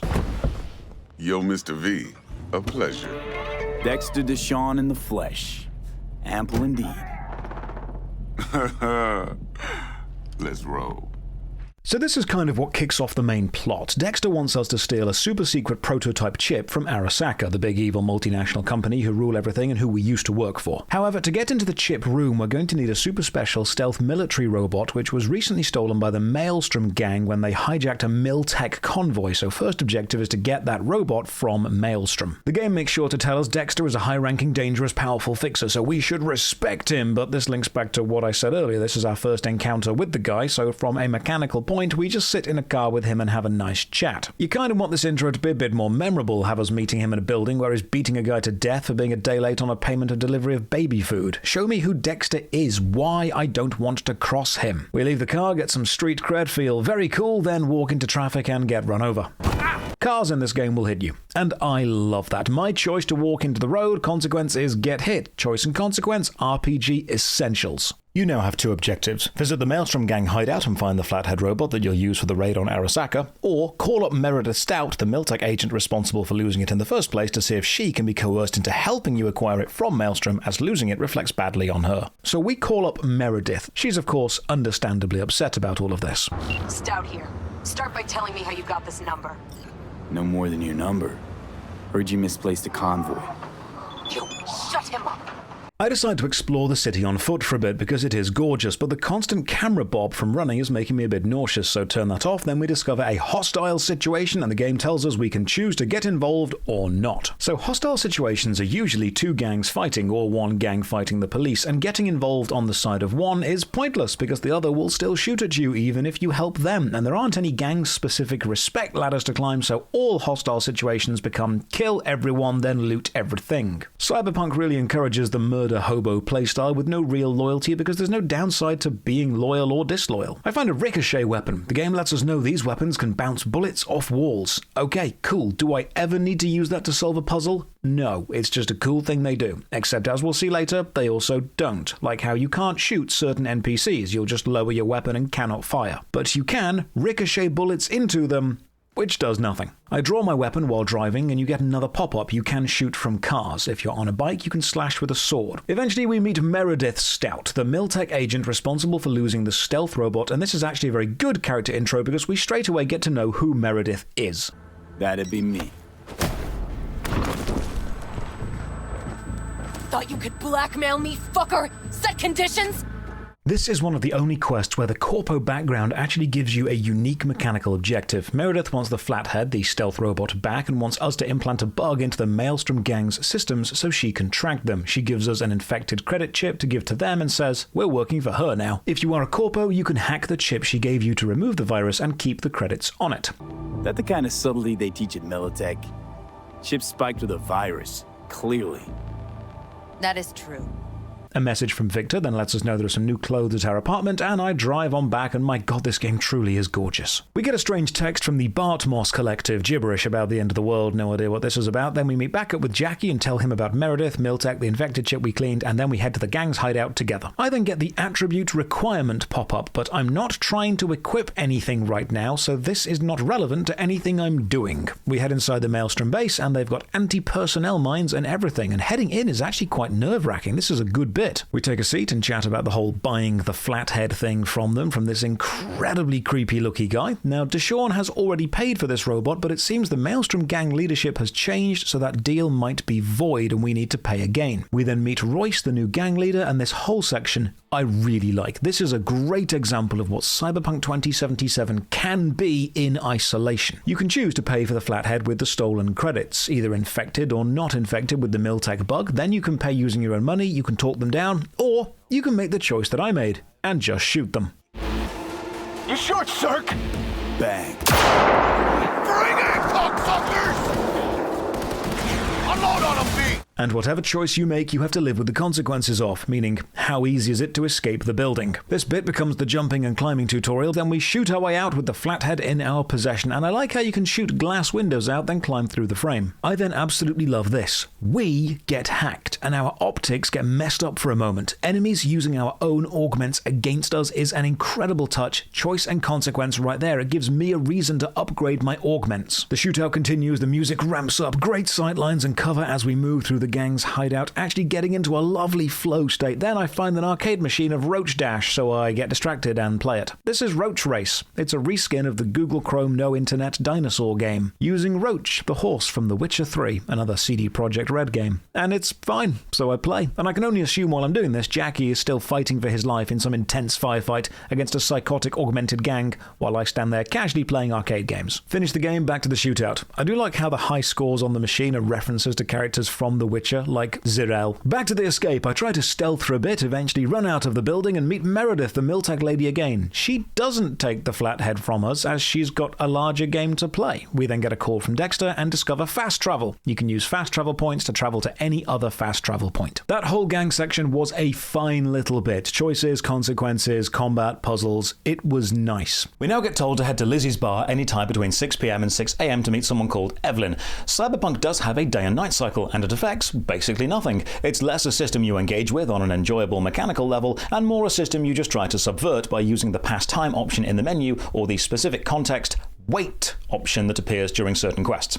You're not substantially stealthier at night in the dark. There are no changing of the guard times at gang hideouts you can exploit to sneak around. There are no solar-powered cars which go faster in the day. There are no mods which care whether it's day or night. It's mostly a weather effect. If you Google Cyberpunk day-night cycle, the most common result is a mod which rebalances it and makes the night last longer in-game. As currently, the sun in-game rises around 3 a.m. and sets around 9 p.m., giving you a whole 6 hours of in-game time of night in a city literally called Night City. So wait for the right time, head to Lizzie's bar and meet our contact Evelyn. Evelyn is an escort. She has a doll chip in her head, making her a joy toy, a person who can completely disassociate from the experience her client is paying for, so she doesn't remember what she was made to do. That's a really dystopian bit of tech, and I'm glad to say it actually does come up again later, mechanically and narratively. Evelyn explains the chip we are trying to steal is super high-ranking Arasaka tech held by the son of the owner of Arasaka himself, and is likely being kept in the penthouse suite of Arasaka Tower, so breaking in will be almost impossible. Thankfully, Evelyn and the Arasaka guy are professionally acquainted. She's been to the penthouse and has a brain dance for us to study. So what's a brain dance? We follow Evelyn to the basement and meet Judy, one of the game's romanceable companions. Judy is a super smart tech girl who edits brain dances, which are essentially someone else's memories created while that person is recording, which other people can then relive as if they were there. So if you want to go skydiving without a parachute but don't want to,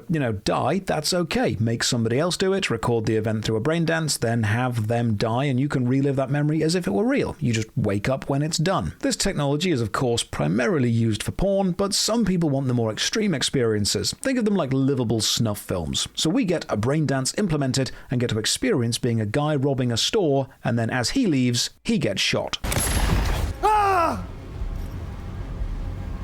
Slow, deep breaths. Your cortisol and adrenaline spiked, but the soft activated your hormone blockers. Nothing happened. You're alive and well. That flash of intense shock. I can still feel it, I remember. You'll be fine. Got everything set up? Let's switch over to editing mode. Pretty cool concept, but the true depth of a brain dance is how you can watch the scene as an observer. You can play the footage forward or backward, you can fly the camera around, you can scan 3 different layers of data, the visual, the audio, and heat signatures of the recording. You can gather data from it. We can find a security camera within the scene, and you can watch the screen of the camera to see who shot the guy. It was his partner. You effectively become a digital detective analyzing a crime scene. And once we know how to work within a brain dance, Evelyn uploads one she has made of her visiting the penthouse of Arasaka Tower. The chip we need to steal is likely in this room, so now you need to analyze the brain dance and play digital detective to find the security systems, listen in on phone calls, and find the location of the chip. Now on the surface, when I started this whole section, I really liked the idea of brain dances, digital detective, scour the evidence, learn some secrets, and I liked this whole concept because it can do something fundamentally good. It can reward a player that engages with it by giving them benefits. Maybe during a brain dance you can find a security camera, maybe you can overhear a conversation with the code, and then later when you arrive at the place you can put the code in, deactivate the camera, which rewards you for your engagement and detective skills earlier on. So while playing this bit I'm thinking, okay, I'm going to be thorough, I'm going to scan everything, I'm going to find all the hidden tricks, I want to be fully prepared. If there are rewards to be found, this is my prep time, this is role play. However, I quickly come to learn that's not what braindances are. Every required clue you must find within a braindance is highlighted on the track bar, and you can see which layer the clue is in, visual, audio, or heat. You can only leave a braindance and progress when you've scanned all the required clues, so it's less about being a detective and more about finding the required aspects the game needs you to find. This means there's no real variation within it. You can't choose to go through the game and say, forget the braindance, I'll find the chip when I get there, or, okay, I'll find the code and where the keys are stashed so I can grab them quickly. You just have to do it all. There is no consequence for the choices you make within a braindance because they are not choices, they are required actions. This means braindances are awesome to play once. And even if they were optional and had consequences, they are extremely underused in the game. You can even find braindance shops later and buy braindances, but you can't actually do any of them because V doesn't have the correct software to run them, so these shop items are just pointless cosmetics. One of the single coolest mechanical things in the game, choices, consequences, concepts, and it's both linear and underused. I think this is a really cool mechanic that they ran out of time to flesh out. We scan the datapad in the braindance and find the location of the safe, so we're ready to steal the chip. Then Evelyn says she wants to cut Dexter to Sean out of the deal and work directly with us. We'll think about this. Head outside, summon my car, and it arrives. Upside down.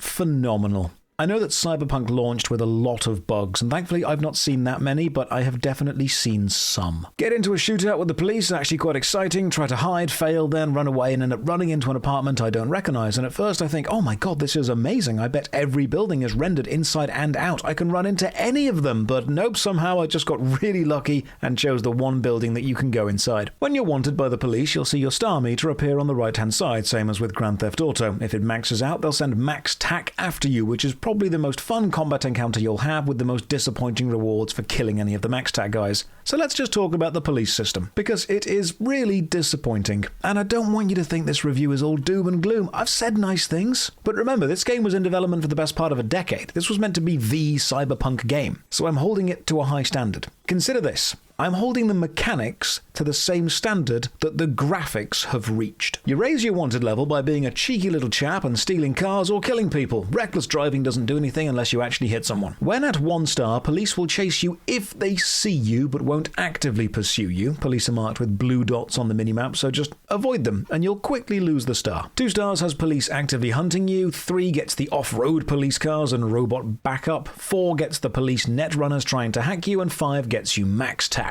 Now there are some things the police don't have, like boats, which means jumping into the massive river which runs through the city is an easy way to escape all of them, all the time. They also don't have helicopters, meaning driving into the desert or just sitting on a rooftop will also work as an escape method. Or patience, because you can butcher half the city, then wait 5 minutes out of sight and they'll just give up. But what really disappointed me was how generic the police radio chatter is, because you can listen in on it, especially if you steal a police car, and they'll say things like, all units in the area, criminal activity confirmed in Santo Domingo. Or, suspect was last seen driving a vehicle, transmitting further details.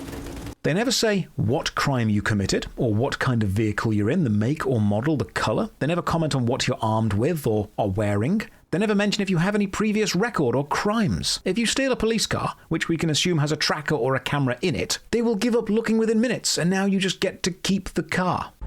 Code 0. I repeat, code 0 in this area. All units resume normal duties. Your entire objective in Night City is simply become a legend, and people keep telling me how immersive this game is, so let's use the police mechanics to examine that. You can kill hundreds of police, and they will almost immediately forget you. You can find a noodle shop inside a safe zone which should prevent you doing combat, but you can throw a grenade into it from when you are outside of the safe zone, then walk into that noodle shop and buy noodles while the grenade you threw is still harming the shop owner. You can murder every member of a gang you find, then their leader will give you a mission and respect you. And we saw the absurdity of the safe zone bug earlier, where you can have a 6-star wanted level, then simply step into a safe place, and even the police who are literally looking at you while you do this will forget who you are. The police are perhaps the perfect in-game system to actually build a legendary status up in relation to. You could have had the police read out your criminal record when they realize it's you they're chasing. Maybe names of high-ranking officers you've killed before, gang affiliations you've built up, missions you've already completed, the impact they had on the world. They could remember you. You could hear chatter of low-ranking beat cops refusing to engage with you because they're scared of you, based on your street cred. But none of this ever happens. Every crime exists in a vacuum. The moment that wanted meter ticks up, it's crime time, until it's gone, and then everything which happened during it effectively didn't. It's forgotten, never mattered. And I get that this works really well for a fun sandbox game like GTA, but for a game which is meant to be about power, surveillance, corporate dominance, long-lasting effects, choices and consequences of those choices, it really does start to drive home how nothing you do within the open world actually matters to the open world. Cyberpunk is a visually immersive game, sure, but mechanically, it's a consequence-free playground of destruction. And as fun as that may be to play in short bursts, it meant I never invested in the world or the people in it. You know how you can scan people using your augments and see their wanted levels of crime or affiliations? That never happens to us. I never heard a policeman go, "Oh God, it's that guy who did that crime. Stop," which was a shame. The scan system could work both ways. But it doesn't. We head back to the Afterlife Club and meet up with Jackie and Dexter. We get a drink called a Johnny Silverhand and learn if you die a legend in Night City, you become a drink. This will be relevant later. I tell Dexter Evelyn wants to cut him out of the deal because I don't think it will have any consequences either way, and I am right. And Dexter gives us some fake IDs and sends us to get into a taxi which will take us to Arasaka so we can begin the heist. So head outside and get into a Delamain cab. Delamain is a friendly AI who controls most of the cabs in the city, and we end up becoming good friends. Welcome on board this Delamain service. With Delamain, you leave your problems at the door. There's even a Delamain subquest later, which is one of the more mechanically varied ones, where you have to hunt down the various aspects of his AI within rogue taxis. It even features a cameo from GLaDOS from the Portal games. I have a surprise waiting for you after this next test. Telling you would spoil the surprise, so I'll just give you a hint. I'm going to kill you, and all the cake is gone. We arrive at Arasaka Place, leave our guns in the cab, and as this is a stealth mission, head inside carefully. We need to reach the penthouse. We're staying in a room a few floors below. Booking in throws up a problem, but being a corpo, I have a unique dialogue option to solve it. Perfect. I'll go ahead and notify Taki-san of your arrival. Shit, no good. Not part of the plan. Talk her up, V. Stall. Have I asked you to do that? No. I just thought that since... Who asked you to think? Excuse me? I know damn well it wasn't me. Who was it? A word of advice, if I may. Do only what you're told to do. Now, what was that room number? But that moment gave me an idea. What happens if you fail this check on purpose? If you don't say anything and let the receptionist call whoever they were going to and blow your cover? What would the consequence for that be? Would you lose your fake ID, get chased out the building, get arrested? Maybe Inspector Stints needs to save us again. Maybe we pull some corpo strings. Maybe it means you need to wait for night and sneak into the building another way. Surely there is a consequence for failing this because the game said it was important. So I reloaded the game and failed on purpose, and this is what happens. What the hell, V? I said stall! Hello, this is the reception desk. Apologies for any disturbance. Stevie Shaviro, assistant to Taki-san. How can I help you? I'm in the process of checking in a Mr. Victorino. Good, he's arrived. Please send him upstairs immediately. Of course, right away. Taki-san is expecting you. He awaits. What the hell, V? I said stall! Do I gotta do everything? Sorry, I just blanked. T-Bug just takes over the process, intercepts the line, and you are fine. You will never not be fine. This is the illusion of conflict. Head through the hotel, reach our room, then activate the stealth flathead robot and take control. This is a minigame where you control the hotel's security cameras and watch the flathead make its way through the hotel, giving it instructions on when to move. There are limited environmental interaction set pieces, like hacking into the terrarium to distract the housekeepers, then sneaking into the air duct. Ascend the tower with the flathead, find a jacked-in net runner acting as security, which is a lovely sci-fi concept, a human being the conduit for a building's security systems. This never gets explored further, and now with the security hacked, we wait a few hours for the upload to work. With all that sorted, we head to the penthouse to begin stealing the chip. Into the penthouse, find the chip in the safe we saw in the Braindance earlier, go to leave, but disaster. Security is on their way and the penthouse occupant is returning, so we very quickly head inside the central ventilation shaft and hide behind a very thin wall. And from here, we can use our cyber vision to look through the wall and watch the plot happen. The penthouse belongs to this guy, Yorinobu Arasaka. He is the son of the owner of Arasaka Corporation. He effectively owns the chip we just stole. That cyborg guy is Adam Smasher, Yorinobu's personal bodyguard and certified insane killer. Now, there is zero chance Adam Smasher isn't at least aware we are currently hiding behind this very thin wall, but let's gloss over that for now. Then Saburo Arasaka, the current CEO of the company and Yorinobu's father, appears. They have an argument about how the company should be run in the future, and in anger, Yorinobu ends up strangling his father to death. Then Goru Takemura, Saburu's bodyguard, turns up, obviously a bit too late. I think he's able to deduce that Yorinobu just killed his dad, but instead, Yorinobu says he didn't. 何の騒ぎです。誰かが父に毒を持った。毒を。そう。頼信さん、しかり。竹村、お前の仕事は何？ The tower then gets put onto lockdown so they can hunt down the assassin who doesn't exist, and we need to escape fast. So when everyone is gone, we burst out onto the balcony and jump down the side of the building in a dramatic escape. Unfortunately, the hard landing has damaged the case the super secret chip is being housed inside, and it's losing its integrity and will soon become useless. So to keep it safe, Jackie puts it inside his own head. Now it's time to escape, take out some guards, grab their machine guns and shoot our way out. The stealth plan goes somewhat out the window pretty quickly, and it's a real shame that there weren't optional things you could have set up earlier, either before going into the room or with the flathead robot itself, to have contingency plans in case this happened. Cyberpunk doesn't really like the player doing optional things, which then come to matter later. We cut our way out with a samurai sword, sprint out the building and dive into the Delamain taxi. Adam Smasher then jumps out and chases us, but is seemingly unable to either brake or just hack into the taxi and tell it to stop. I would have thought Arasaka Tech would be able to overpower a taxi firm, but apparently not. We do another on-rails shooting bit, taking out some flying robots chasing us down, and when we are finally free, big shock reveal, Jackie has been hit and dies in the taxi, which would have been very sad if it hadn't been shown in the game's trailer.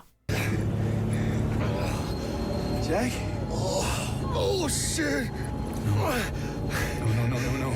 Okay. Before he dies, Jackie takes out the super special magic awesome chip and gives it to us. We install it into our own head to make it safe, and now we get to choose if we send Jackie's body via the taxi to his family or to the Ripperdoc Victor. So I send him home.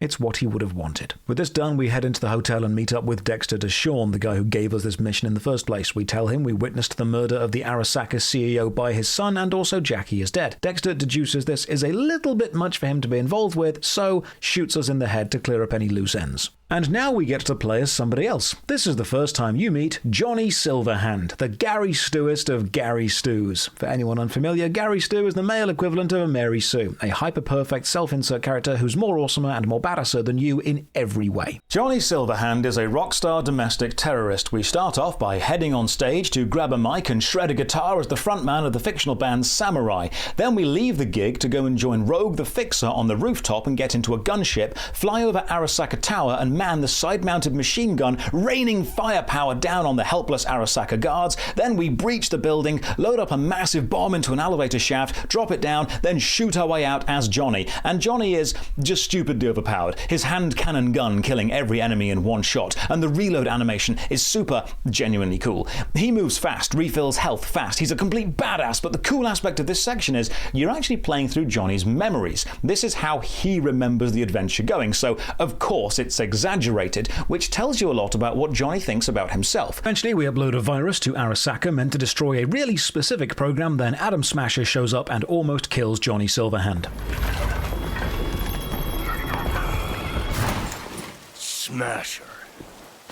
Told you, Johnny boy. Told you I'd end you someday. Cut to a scene of Johnny being interrogated by Arasaka, then a headset is placed on us and they run the Soul Killer program. We come to learn this program digitally extracts a person's psyche and personality and stores it in the cloud, which can then be downloaded onto a chip and installed into another body to effectively grant someone eternal life by passing their consciousness from body to body. But Arasaka are doing it so Johnny can never truly die and they can imprison him forever, which is a really cool sci-fi concept, and I hope it gets expanded on, specifically the mental damage existing as a digital copy copy forever would do, but it kind of doesn't. We then wake back up as V, dumped in a landfill and left for dead. We crawl through the scrapyard, and this is basically an interactive cutscene. You just hold forward to crawl. Then Dexter Deshawn shows up, along with Takemura the bodyguard, and we finally get a good character intro as Takemura shoots Dexter. I have done exactly what you asked, so let's you and me figure this. This one action tells us more about Takemura's character than a text dump ever will. Takemura then throws us into a car and begins to drive away. He says he needs our help. Arasaka henchmen show up, we get into a driving shootout, one of them even jumps onto the car and blades explode from his arms, which is super cool. Then the car crashes and Takemura, also injured, tells us to get to a Ripper dock we can trust. So we call Delamain and tell him to take us both to Victor. Good old reliable Victor. Time passes, Victor patches us both up, and now the real plot begins. We learn that the chip we put into our head is the engram, that's the digital version of Johnny Silverhand's soul, the one created through the Soul Killer program. Dexter Deshawn did actually kill us, but the chip brought us back to life because it can just do that, but only once. However, our psyche is now inherently linked to this chip, and we are going to start seeing Johnny Silverhand. We're going to be able to talk to him because for all purposes, we are slowly becoming Johnny's vessel, and he will try to take over our body and mind. Victor gives us possibly a few weeks, maybe months, until the mental takeover is complete and we cease to be V and start to become Johnny Silverhand fully. Don't got a lot of time left, kid. Say what now? The biochip. It's basically a bomb. Fuse lit already. You don't have much time left. Much life. A few weeks, tops. Silverhand's construct is overriding your consciousness, gradually taking over your body until one day you'll just be gone. And you can't remove the chip because doing so will kill you, so now it's a ticking time bomb until you become Johnny. Bullet in the head from Dexter Deshawn. But how do you come back from something like that? Low caliber, you lucked out. Not least thanks to another poor decision by Mr. Deshawn. The nanites off the chip started fixing the damage. Then they took your hand and coaxed you off the path toward the light. People don't just die and get up like nothing happened. Used to be true.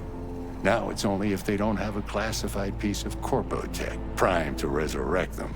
So now the whole main story is basically find a way to get this magical MacGuffin chip out of your head without dying. Misty, Jackie's ex, gives us a pendant made of the bullet which Victor removed from our skull, the one Dexter shot us with. This magical MacGuffin pendant will be relevant to the plot precisely never, then we return to our apartment and fall asleep. When we wake up, we see Johnny Silverhand standing over us. Who you work for, start talking!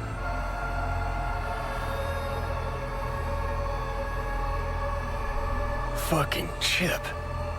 Misty has also given us some pills we can take to either inhibit Johnny appearing or to exacerbate the process and give in quicker. Taking these pills only happens during very specific moments and basically boils down to, do you want Johnny to be more or less involved in the next 5 minutes of cutscene? With this, we grab some clothes, load up on guns, and get a call from Takemura, asking us to meet him at a local diner. Takemura here. We must meet. Come to Tom's diner. Why would I do that? Because I am the one who saved your life.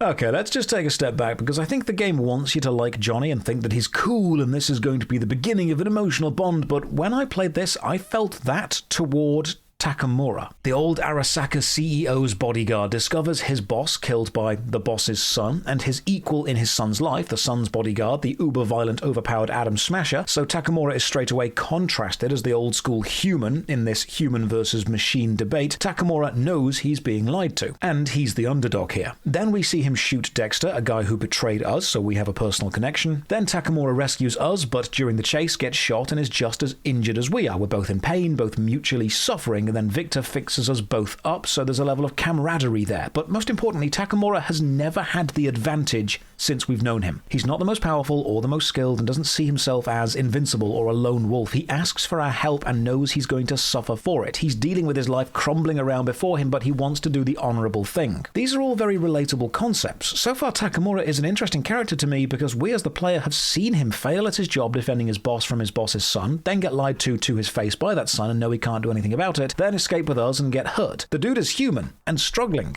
Hey, that's like us. Johnny Silverhand, however, playing a sold-out gig to adoring fans, then shooting the mounted gun on a helicopter, then one-shotting dudes with his hand cannon, then becoming immortalized as a digital ghost, then infecting our psyche with his. Johnny Silverhand is a 14-year-old boy's idea of what a super cool, awesome, badass dude is. A womanizing rock star who is also a terrorist with the best gun ever. Now, I'm not saying Johnny hasn't suffered in his life. He has, but the whole vibe of Cyberpunk is, as Manly Reviews so succinctly puts it, high-tech, low-living. The Cyberpunk genre is great for exploring the human condition and its struggles through the application of absurd, excessive technology, and I happen to find Takemura's opening struggles far more relatable and human than Johnny's. I've never been a rockstar terrorist turned into a digital ghost, but I've absolutely had a superior lie to me when we both know they're lying. I can relate to Takemura working for a bad person. I can relate to Jackie balancing family life and ambition. I can even on some level relate to V being a down-on-his-luck mercenary and trying to claw his way up. In fact, the only character I cannot really relate to in any way is Johnny Silverhand. So we leave the apartment, go get out of the car, and immediately get attacked by another car. So our car is now totaled, but we get a call from Delamain telling us we can pick up another. The marker tells me it's 1.3 kilometers away, so I decide to walk, because the main character of this game is Night City itself. So I'm thinking maybe Adam Smasher is going to hunt us down like a nemesis kind of thing, or Arasaka are going to send a hit squad after us if they discover we are alive, but no. We've assaulted Arasaka Tower, stolen a super rare relic chip, escaped, died, been brought back to life, and now we're just kind of free. You can literally walk up to Arasaka Tower in-game right now and no one recognizes you and they won't do anything. Even though you can scan people and see what tech they're using, you'd think someone working for Arasaka would scan us and see the stolen relic is literally in my head. So I've mentioned how this game feels like it has no consequences for choices. Well, 4 things now happen which really sour my experience of the game, and they affect the narrative pacing, the good guy, the bad guy, and V as a player insert. The first is my connection to V, then the time limit Victor mentions, then Arasaka as an antagonist, and then the forced inclusion of Johnny Silverhand when he doesn't fit. So let's unpack all of those, starting with V. Are we, the player, controlling V or creating V? And by that I mean, is V a pre-existing character who has a unique backstory and desires connected to the character themselves that we as the player are viewing and indulging in, like Geralt in The Witcher, or Braziel in Soul Reaver, or any of the characters of Expedition 33? Or is V simply a blank avatar that we, the player, are embodying and exploring the game through, and we are putting our own personality and backstory and wants and desires into from scratch, like Gorian's Ward from Baldur's Gate, or whoever you choose to play as in Morrowind, Oblivion, Skyrim, or Fallout? You see, each of these two design styles has strengths and weaknesses. The strength of the first, a pre-existing character like Geralt or Raziel or Mael, is you can craft intricate relationships, loves, hates, desires, and fears, and then weave those into the story, making some really powerful or cathartic emotional moments. But these moments are the character being controlled by the player. It's almost like we are watching another individual benefit from our input. The weakness of this is you as the player don't have much agency over what the character feels or how they respond, because the character has their own agency and their own thoughts and their own feelings.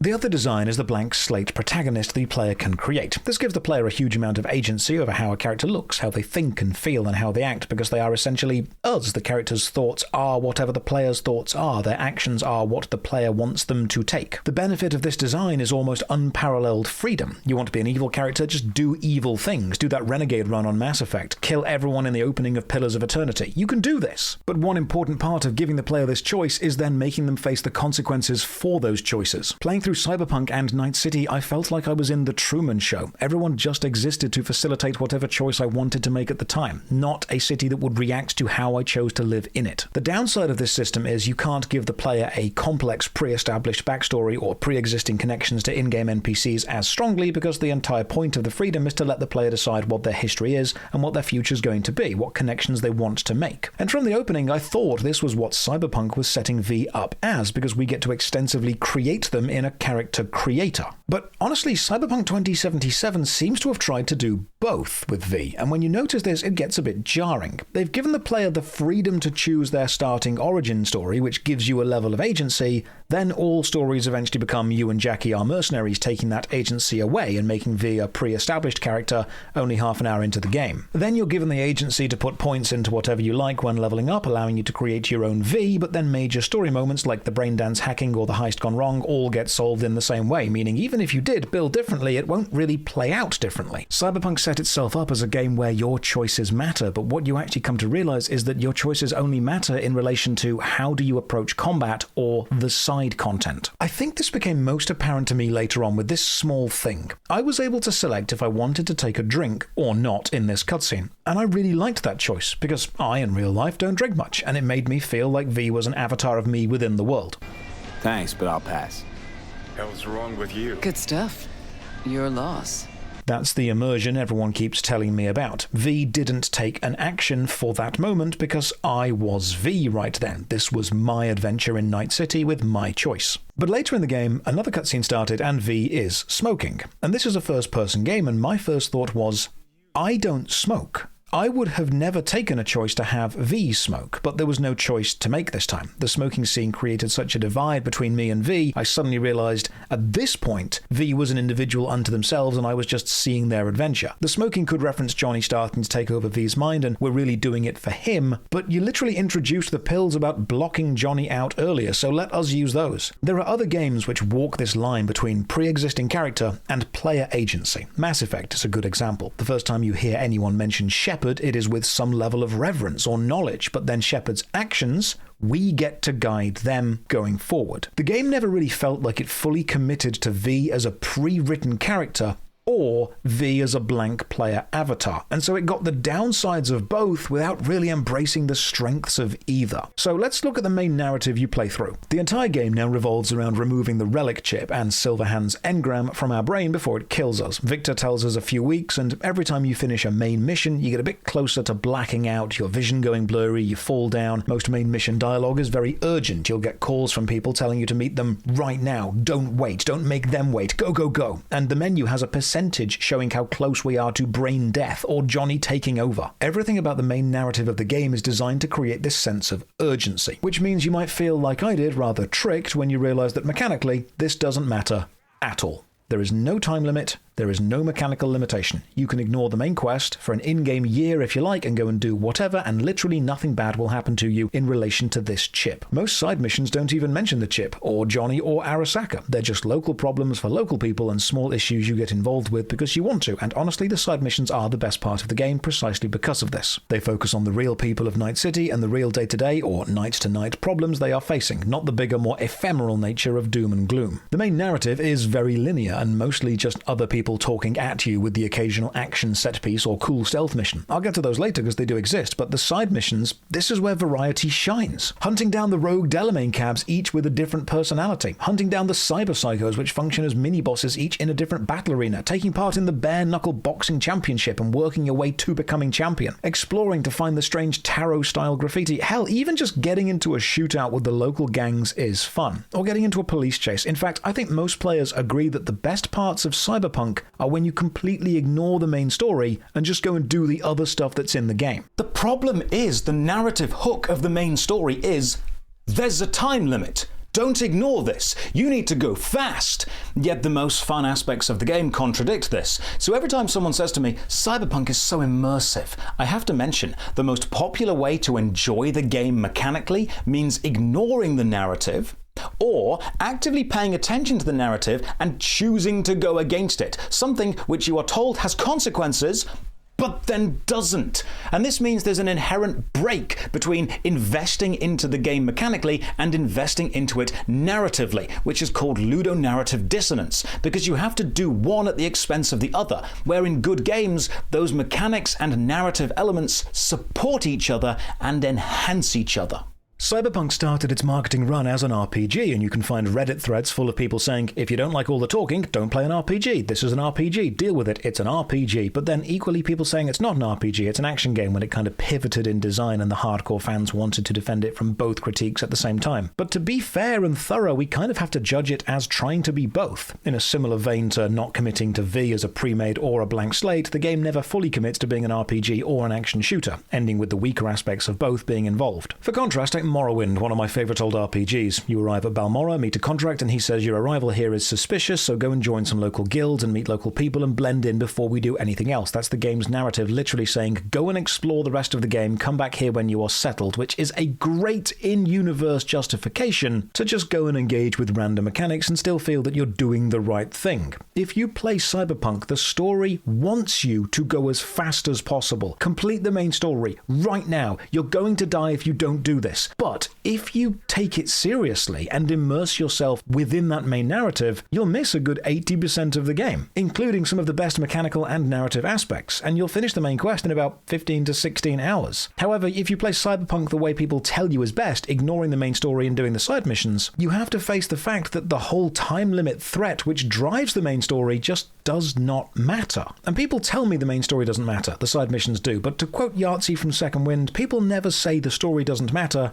when the story is good. Now, I've been very critical towards Cyberpunk because it's a massive AAA title with a huge experienced team behind it, a massive budget, and it was hyped up as being so much more than it ended up being, so there's no denying the game disappointed me. But I still think it's fair to highlight some of the better moments, including one of my favourite questlines in the whole game, and probably many games, helping River Ward. River is a detective in the NCPD. He's following up on a case a little bit too close to home. There have been a series of kidnappings of young boys, and recently River's nephew has been taken, and he needs our help, because he believes certain people within the NCPD either don't care about the investigation or are actively working with the kidnapper.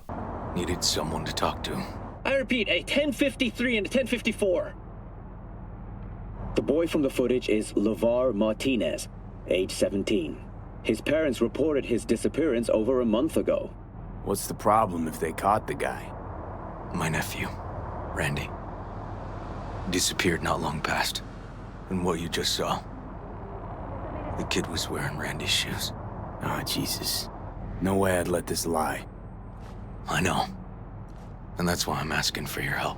You agree to team up, and so starts one of the most emotionally brutal, visceral gut punches of a quest chain. And the amazing thing about this is you can finish the entire thing without firing a single shot. Spoilers and content warning. This quest is about a young farmhand kid who is abused by his father.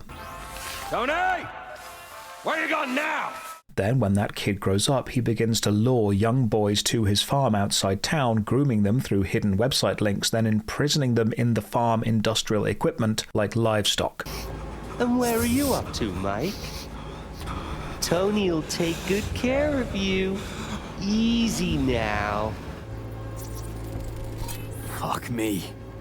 He treats the kidnapped boys like cattle, feeding them through tubes and full face masks. The good news is the kidnapper has been apprehended now. The bad news is River's nephew and several other boys are still missing, and the kidnapper isn't saying where they are, so if we don't find them soon, they'll starve. It's not even about capturing the bad guy. It's about saving the innocent. You have to solve this mystery by searching River's nephew's bedroom, finding messages from the kidnapper, and following the hidden website links using the in-game computers. Unfortunately, River gets kicked off the police force because he's instructed that he's too close to this case, so he goes rogue, and you both break into the police building to gather more data on the case, including taking a braindance made by one of the previous victims, cracking the security of the hidden website, finding messages from the other kids, and then using location clues in the braindance to identify which of the several farms the whole operation is in.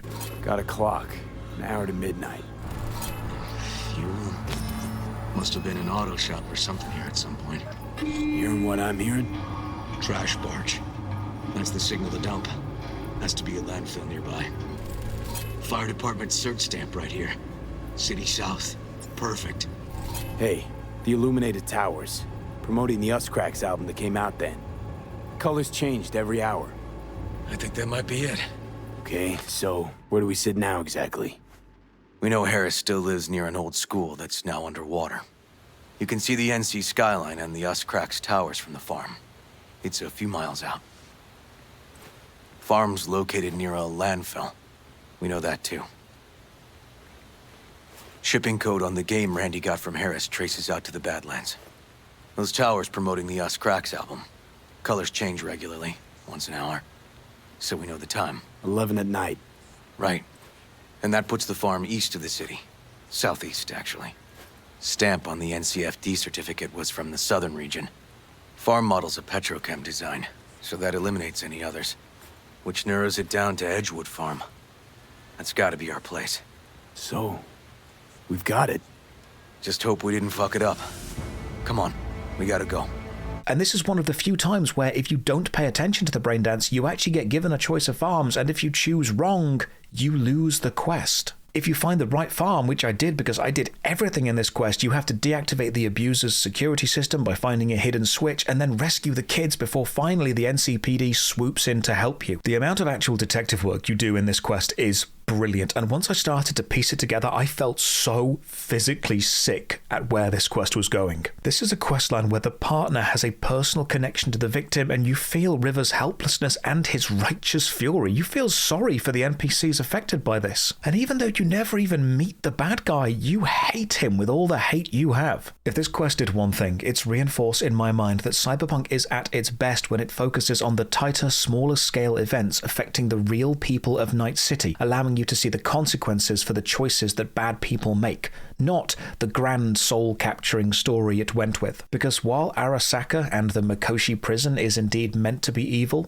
to me, this farm building feels more disgusting and more horrible than anything Arasaka have ever done. So now let's take a look at the big bad guy, the Arasaka Corporation. Cyberpunk works often have massive mega corporations which are just full of overt evil symbology, huge structures reaching into the sky for physical dominance, adverts everywhere for social and cultural dominance, private security for a show of power, things we as players look at and go, yep, they are all evil adjacent things, therefore evil. But bear with me here. What do we actually see Arasaka do which makes us as an individual, as either a player or V as a character, hate them? And I don't mean what have they done that's bad, I mean what have they done to us that's bad. And I know this sounds like a really self-centered way of driving a story forward. Why do I, as the main character, care about anything else beyond the concept of fairness and righteousness and moral judgment? But in Final Fantasy VII, while Shinra is set up as this big evil electric power company, it's actually the characters within Shinra, Heidegger or Sephiroth killing Aerith, that gives the player the personal motivation to go and seek revenge. We are told they ruined the land, they subjugate the common people, but if you look around, you don't actually see any of that happening right now. You see the crime and the rubbish of a big city, but that's not Arasaka causing it, that's just how cities are. The Corpo opening has them frying the brains of the European Space Council, but if you want me to hate Arasaka because they are a big company, I have to assume people on that council are also big evil companies. I mean, I don't know them, I don't have any specific reason to care for them, and if you're thinking, well, it shows them murdering people and therefore murder is bad, surely you don't need to have your best friend murdered to hate the company specifically. Johnny Silverhand is literally a terrorist. No, what I'm talking about here is what we are told they have done, or how they've affected the world, but how they've impacted me or V on a personal level. Because revenge, vengeance, ideology, it's much stronger when we've got a personal vendetta to satisfy. You can have a big evil corporation type thing, that's fine, but you kind of need a face, an antagonist connected to the player to aim the story flow at. The Reapers in Mass Effect are omnipotent and scary, but it's Saren betraying you that gives you the personal link. The Iron Throne in Baldur's Gate are an evil company, but Saravok killing our foster dad starts the tale of vengeance. You think Conan the Barbarian decided to grow up and fight the general idea of slavery and inequality within the world because he was told how bad things were? No, he was hunting down the cult leader who killed his mum in front of him when he was a kid. Personal vendetta. Arasaka as an antagonist, I think, is weak.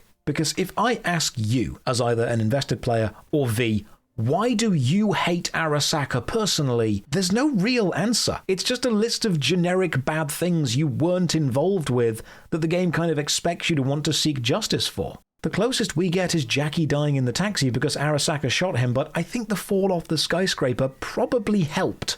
And even then, it's impersonal. It's a stray bullet from someone. We don't even know if it was Adam Smasher. You want me to hate Arasaka? Have Adam Smasher himself stamp on Jackie's head. Give me an individual to focus my hatred on and drive my revenge. Because good story pacing doesn't just say, you need to hurry up because otherwise you're going to die. It makes you as the player want to hurry up because somebody else has to die. The antagonist in this story is the system, the concept of the glass ceiling or subjugation or injustice or unfairness. And if you're going to have a concept as a villain, that's fine, but it will strengthen your player's emotional connection to that villain by giving the concept a face. Minor spoilers for Expedition 33, but the antagonist in that game is the concept of grief itself, but that concept is then embodied by the paintress and later Renoir.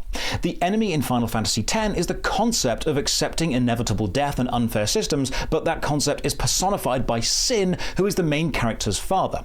Arasaka are the embodiment of the cruel system that Cyberpunk 2077 exists within, but I never felt anything as strong as hatred toward them. If anything, I felt a sort of accepting inevitable numbness to the inevitability of their rule. And numb isn't how you want a player feeling toward an antagonist, especially one you want them to take down. You want them motivated to take them down. But there is one character in the game who genuinely hates Arasaka, and that's Johnny Silverhand.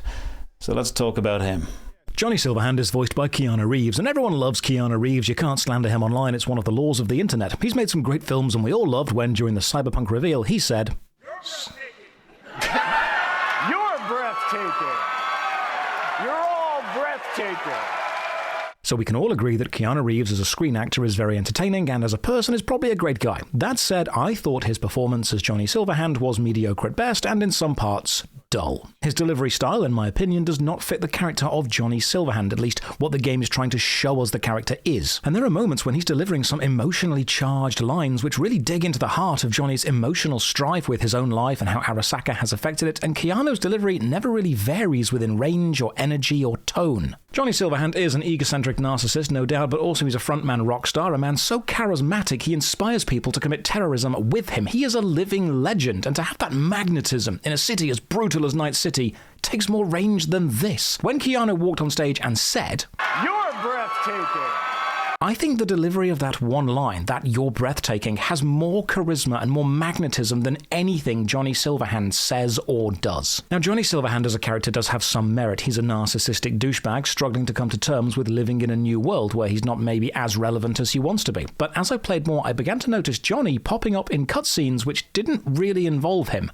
or need him, and he'd deliver some generic line which doesn't really fit and then just kind of disappear. He very rarely had anything relevant to add or comment on the specific situation or characters or events. It felt a bit shoehorned in, and watching the cutscenes through this lens, I have a theory. I think when they secured megastar Keanu Reeves as Johnny Silverhand, he became the focus. Not V, not Jackie, not Takemura, not even Arasaka, but Johnny. And they had to have him in more cutscenes, but they couldn't rewrite the whole story or have him say anything which may lead to new dialogue options or other characters need to respond to. So they added in movements mapped to the scene, which often happens when you're sat down effectively watching a cutscene with lines that don't matter, like these. Can't believe this suit's the one who's gonna help us.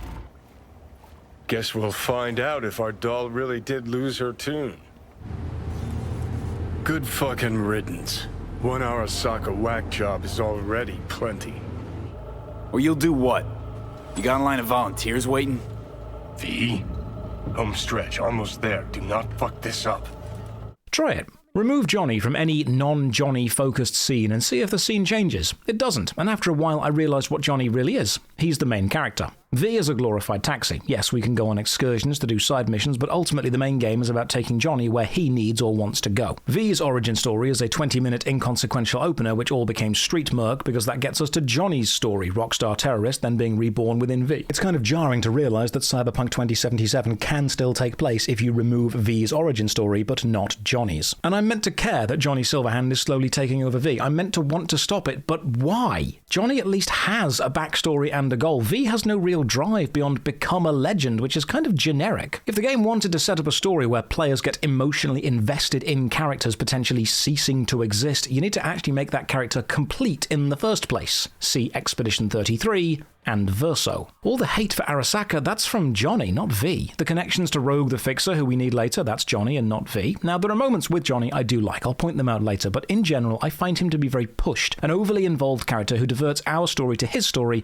with a lackluster performance from an A-list celeb. So now, add all these four issues together, and you begin to see my problems with Cyberpunk. I'm sorry, but I just think that Cyberpunk 2077 is a game where the main character V is neither a fleshed out, unique character nor a completely malleable player avatar who is told they have a limited time to live, which is meant to put tension and narrative pressure onto the player, but actually doesn't because it's not true, so the game ends up with this ludonarrative dissonance between the push narrative and the played mechanics. Then, whatever choices you make for V don't really matter, because you end up as a glorified meat puppet for edgelord Johnny Silverhand, who hates the faceless Arasaka Corporation for reasons we're told about, but never actually involved with or invested in, because they never happened to us, they happened to him.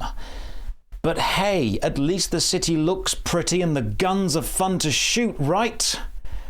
Back to the game.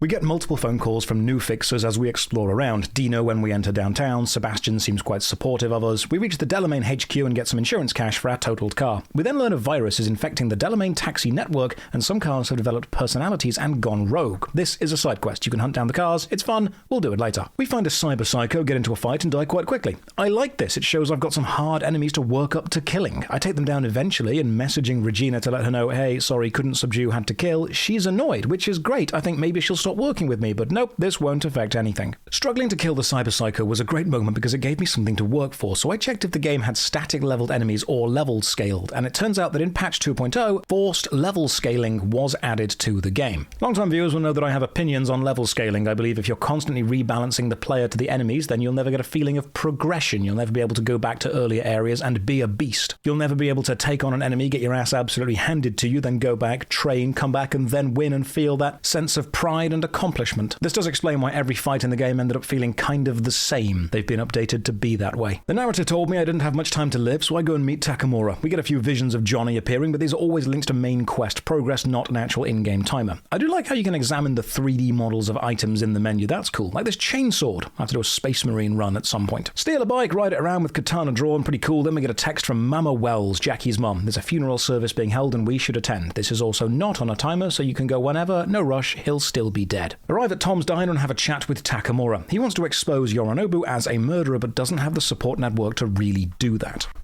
I intend to punish Yorinobu Arasaka severely for the crime he has committed. The only thing I need is proof. And you think they'll trust the word of a merc? I have nothing better now. Also, I know no one here. And I am a fugitive. I am hunted.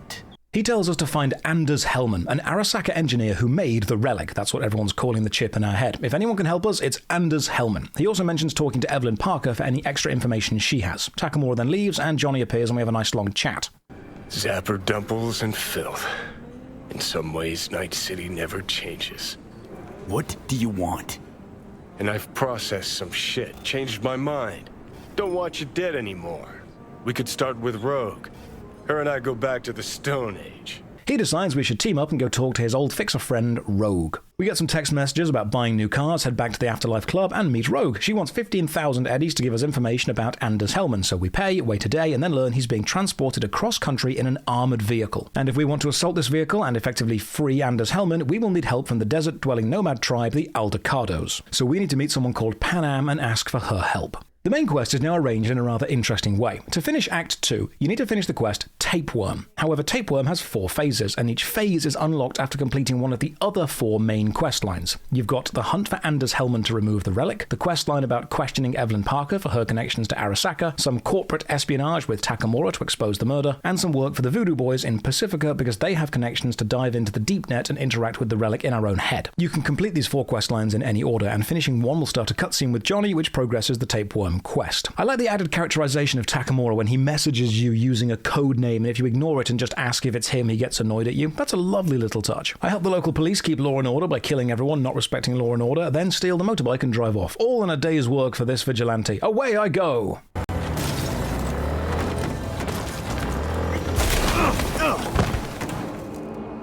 I decide to leave the bike and continue on foot. It's safer.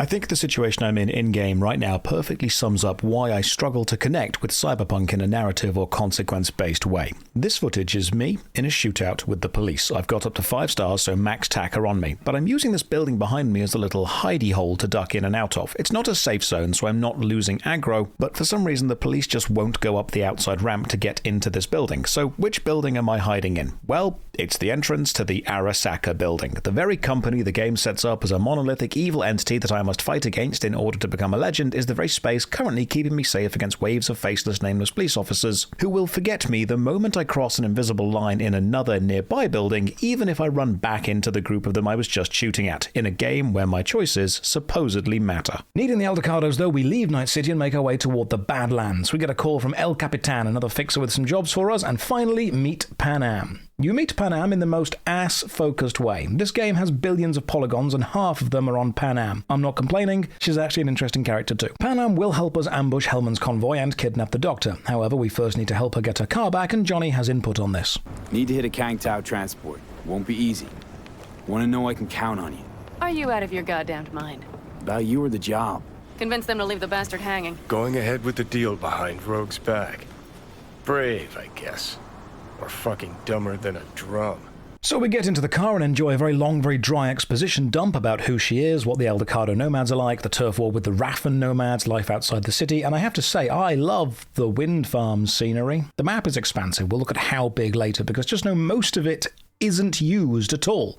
Like, there's literally nothing of interest there. It's not a case of there's no map marker, but you could go and find something interesting. No, it's just empty. We arrive at the camp. Panam grabs one hell of a rifle and asks us to carry a box, so we do. She tells us more about the current family leader Saul. Then we drive to Rocky Ridge to set up an ambush in this abandoned crossroads to get Panam's car back from the Raffens. We scan the place and discover there's no power, so we boot the substation back up, head to the roof to watch the ambush via Overwatch. The Raffens arrive, we activate the power, the Raffens leave their cars. I then very stealthily kill absolutely everyone, because if everyone's dead, there's no one around to say that I wasn't stealthy. We get Panam's car back, but it seems Panam's rival and enemy from the enemy family didn't show up and is in a cave somewhere, so we have to go and hunt them down for some personal revenge, and I'm very much enjoying using melee weapons. We kill the rival. Johnny pops in to say some stuff about the fixer Rogue and how she may have gone a bit crazy in the 50 years he's been dead, and then we drive to a motel and get a room for the night while we wait for some of Panam's contacts to show up and do some sort of deal. This is where you can start the flirting and progress the relationship with Panam, but don't worry, even if you don't do anything, as long as you're playing as a guy, there is an unmissable, unskippable sex scene in a basilisk vehicle with her later. The next morning, I even get a text from Meredith. Remember Meredith, the Miltech woman from the start who gave us the infected credit chip for the flathead? And if you flirt back, she invites you to her hotel room. This is a side quest with no time limit, and we'll do it later, because you get a very overpowered melee weapon. In the morning, we meet Panam and discuss the plan to go and get Hellman. He's being carried by a flying transport, too strong to bring down with just guns, so we need to set up a massive EMP blast to knock the flyer over. To do this, we must hack into some local energy supply pylons, so we drive on over and use the mounted machine guns, take out some security drones, break into the towers, overload the system by flipping some switches, and then sit and wait for the transport to fly over. It arrives, we trigger the EMP, but it doesn't work, so this happens. Shit! What's happening? Great. Just great. Fucking hell. Bullseye!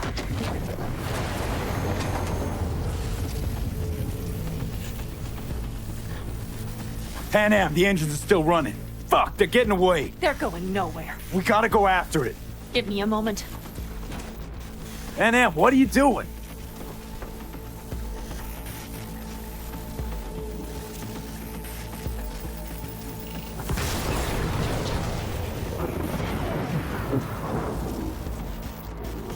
That's how you do it. Losing altitude. We have just watched an NPC do something cool in a cutscene which we, the player, could have done, and this makes me sad, because it was cool to watch, but this is a game, so it would have been cooler to play. While playing Panam's mission, I realised this. Jackie and Evelyn's friend Judy are both streetwise kids with close family dynamic who are both doing their best to make ends meet while also trying to respect the family navigating gangs and fixers alike. Takemura is a corporate bodyguard who fails his duties and gets cast out and hunted by the corporation he swore to protect by a more powerful bodyguard. And Panam is a desert nomad who is trying to hold a fragmented camp together under failing leadership and not get pulled into the politics of Night City. You know what these three characters are? They're the origin stories. Fleshed out, unique, interesting NPCs are living the three life paths you could choose from. These are what they should have been. Back to Panam. Seems her friend Mitch and Scorpion have gone to loot the downed craft, which is a problem because it will have guards. So we drive over, shooting as we go. The turret breaks, Panam gets shot, but she uses a health item, so it's fine, no worries. Then we arrive at the crash site, scan the area, and spot the guards. Then we go and take them all out. I know I've gone through that quite fast, but it is all very on rails. Area cleared, we rescue Mitch, Panam's friend, but unfortunately Scorpion has died. Rip in peace, Scorpion. Hellman isn't here. He's probably been rescued before we arrived and taken somewhere, so we follow the ghostly tracks of some other vehicles that we're able to track down using our cybernetics, burst into a local gas station, take out everyone, find Hellman, and call Takemura, because I think we can trust Takemura. Saul, the leader of the El Ducados, then arrives. There is a several minute long talking scene where everyone just kind of stands in the same place and we watch while he chastises people. Then we take Hellman back to the hotel room and ask him about the chip in our head, but it's bad news. Got Silverhand's construct in my head. It's literally driving me crazy, and I know it's only gonna get worse. That is, unless I remove it. If you're telling the truth, you slotted in a new experimental version of the biochip. I'm afraid I have bad news. Your neural network has completely deteriorated. It can no longer function independently of the chip. Takemura? What the hell is he doing here? He's got a few questions of his own for you. You play nice, he might even save your ass. We get the blueprints for the chip, head outside, and Johnny has things to say. See, me and Arasaka, we got a half-century-old score needs settling, and I plan to do it. Soul Killer's what we need, and Makoshi's how we grab it. Okay, basics. If you're jacked in, cruising the net, Arasaka can use Soul Killer, an AI, to trap, fry, and pack away your psyche, your mind, and your soul. Anyway, when Soul Killer fries, roasts, and boils you, you die. But the contents of your mind get copied to an engram first. Sure. That's how you became a construct. Exactly. Now, Makoshi's the place Soul Killer operates out of, where it stores its victims' engrams. For now, we got no time to lose. Need to get inside Makoshi. So the Soul Killer program made the engram, and now we need to find a netrunner called Alt Cunningham for more information. This completes the Hellman questline and puts us one step into the Tapeworm quest. As a reward, we unlock Scorpion's bike as a vehicle. Thanks, Scorpion. Every time I ride it, I'll remember I know nothing about you. Next up, let's do the Evelyn storyline. This means returning to Judy, the Braindance programmer. We'll call Judy. She says to meet at Lizzie's club, so I get on the bike, stick the radio on, and ride. And it cannot be overstated, this is an incredible part of the game, just being in it. The music, the lights, the vibe. This is Cyberpunk. Just immerse yourself in this feeling and everything will be fine. But when people say Cyberpunk is immersive, I think this is what they mean. Aesthetic immersion, vibes-based immersion, a feeling of being swallowed up by a megacity which is both terrifying and comforting, and that aspect is top-notch, 10 out of 10. Best Cyberpunk-themed walking or driving simulator ever. It just falls down as an immersive, consequence-driven video game when you start to engage with it in any of those metrics. We head inside and chat to Judy. She tells us Evelyn may be at Clouds, an escort service at the local mega tower. We then get a text from Jim B saying a series of clowns have been hidden across the city, which is very clearly a reference to the game Balatro. Another message from the fixer Mr. Hands. I'll do these missions later. For now, we head to Clouds. Another place using the Joy Toy doll chips where the workers won't remember anything. Very dystopian. In the elevator, Johnny then warns us about the Tiger Gang. What if I missed this time? Enlighten me. Braindance chick is hiding something. No coincidence we already saw 2 tiger claws. They must control the building. There are, I believe, 7 major gangs in Night City, and while you can do jobs for their fixers, you can't actively join any, and working for one doesn't anger another, so they all feel very disconnected. And none of their gang-like behavior is different from any of the other gangs, so they never really specifically stand out within their turf. Reach Clouds, join their system, and get to choose between Angel and Sky, so we deposit our weapons and head on in. We ask about Evelyn, head to the booth, ask some questions, and it all gets very philosophical here. The game is trying to be deep, but I'm not sure if these responses are aimed at me as a player or V as a character, because you don't have the range of replies to really roleplay. So what is it I need so badly? To come to terms with the fact that you died. Now move on already. You're scared because you've given up on your dreams. I just want the world to know that I was here. That I mattered. Instead of a dream, you're living a nightmare. You're afraid of being erased, as if you never existed. The people I've lost live on in my thoughts. And that's what I'll be. A memory. Samurai. Oh, what's going on? We say the safe word, end the doll chip override session, then talk to the girl as herself. She says Evelyn was here, but we need to speak to Tom. This means going to the VIP area. Kill the bouncer and take his card. Find Tom. He says Evelyn was taken to a special hospital in Oslo. If we need more information, talk to Woodman. So explore around, find Woodman, have a chat, one thing leads to another, and we kill him. Feel quite bad about this. Check his PC and see all his staff are mistreated, and Evelyn has been sent to a guy called Fingers on Jig Jig Street. Now I feel less bad about killing him. So we leave Clouds and head to Jig Jig Street. The relic malfunctions, and Johnny explains why he hates Arasaka. Okay, I'll tell you why I want to destroy Arasaka, but I'll only tell you once. Want to hear it? All right. I saw a corpse strip farmers of water, and eventually of land. Saw them transform Night City into a machine fueled by people's crushed spirits, broken dreams, and emptied pockets.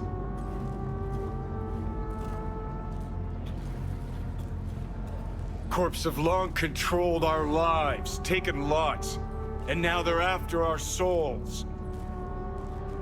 Might be right. Can't really argue with you there. V, I've declared war not because capitalism's a thorn in my side or out of nostalgia for an America gone by. This war's a people's war against a system that spiraled out of our control. It's a war against the fucking forces of entropy. Understand?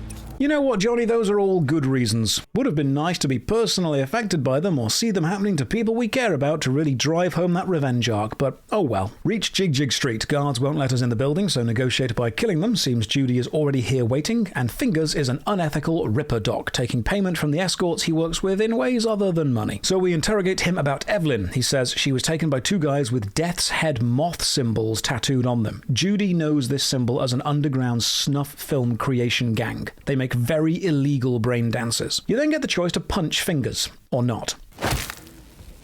So we ask around the local area and find a Braindance seller. We buy one of the illegal moth-made ones, return to Judy, and she formats it so we can experience it. We head on in, and this is another detective Braindance where you have to find the essential clues to work out where in the physical world this was made, because Evelyn is likely wherever this is. Location clues include a coffee cup, a pizza box, and a lab coat, all pointing to an industrial location near a crappy pizza place just outside town, so we head on over. I don't want to skip any of the driving sections because these are the downtime between the roller coaster of gameplay, but if you just binge the main storyline, the amount of passenger seat sitting really does start to grate on you. I wonder how long you just sat in a car, or in any kind of conversation where no matter what you choose, the outcome will be the same. So I go through all of my footage and I isolate every single bit where I am just sat being talked at. Of the 17 main story hours, in the first 80 minutes of gameplay, which at a regular pace roughly takes you to waking up in your apartment, you are not in any meaningful control of V for 29 and a half of those. And I did not include the VR tutorial section in this, but okay, I can accept this. It's still setting up the game. Up to Dexter shooting V, which was 5 hours of gameplay time for me, including spending a lot of time messing around with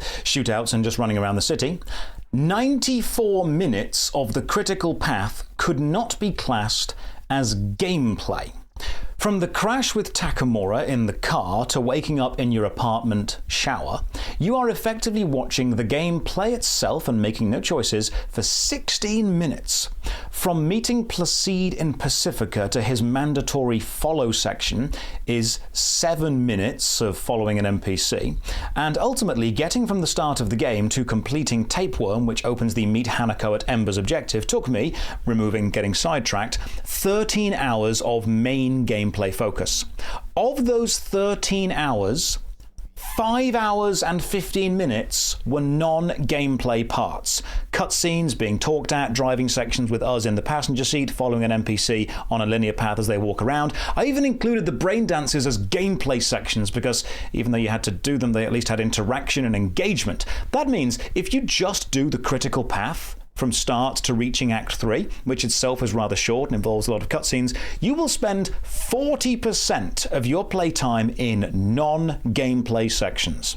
Judy hangs back in the car and we sneak into the building we think the illegal Braindance films are being made in. I try to be stealthy, to do this in character, but getting spotted calls enemies, and running around with a samurai sword is a lot more fun, so I do that instead. Fight through the warehouse and find Evelyn. She's in pretty bad shape. Pick her up and carry her out of here. Then, when we're back at the safe house, we watch the Braindance she recorded. It shows Evelyn meeting with someone in the Pacifica Voodoo Boys church. V recognizes the markings and says, I think I recognize these. What are they? Vive markings.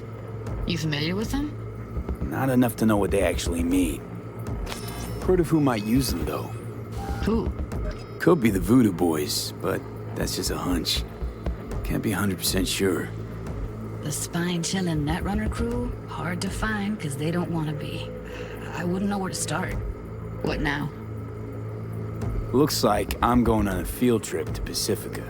So V as a character has knowledge that we as the player don't, so V is definitely their own unique character, at least in this exact moment. This connection means we need to talk to the Voodoo Boys, and this opens up the Pacifica questline. Another Braindance from Evelyn shows her meeting an unnamed Netrunner in an alleyway. The Netrunner Alt Cunningham is mentioned again, and Johnny has some input.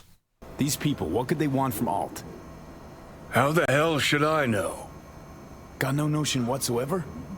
One way or another, everything leads back to that Netrunner. Finding her's our biggest priority. If she knows as much as I think she knows about the chip, she can help us out. Thought you said nothing could help us. Nah, just find us that Juju Wirehead, okay? I spend some points and unlock the dash skill, which is great, and the rain graphics are gorgeous. The city is so atmospheric. I want to wait for Takemura to call so I can progress his questline first. He calls and says we're going to meet the bodyguard of Hanako Arasaka, the sister of the murderous Saburo. So we meet the bodyguard in this rather tense standoff, reveal we saw the murder and Saburo is indeed responsible for killing his father. The bodyguard doesn't believe us and leaves. I'm even able to pick a corpo speech option to convince him, but it doesn't change anything. You are an Arasaka soldier. This is not a request. We remind you of your duty to be truthful to your superiors. I did not come here to be lectured to by a thief. Wasn't always what I am now. And your friend here didn't always look like a bum. Feel free to join us. Plenty of room at the bottom of the heap. Not enticed? Then do your duty. Tell Hanako what nobody else wants to hear. That should be to him, as you say, food for thought. Just gotta tell it like it is sometimes. With this, we head back to Jig Street. Takemura says he needs to talk directly to Hanako, and the only way to do this will be to sneak into the massive parade Arasaka are throwing to celebrate Saburo becoming CEO. Hanako will be on one of the floats, and Takemura can infiltrate it. With this, we chat to the fixer, Wakoko, tell her we need help with this, and I really like Takemura's response here. Happen to be working together. That's all. Takemura Goro desu. Okada-san, お会いできて光栄です。 Ah, a true gentleman. Okada-san, our intentions are honorable. We need just information. It is a matter of life and death. Everything's on the shards. How much does this cost? My pockets are empty. Clearly.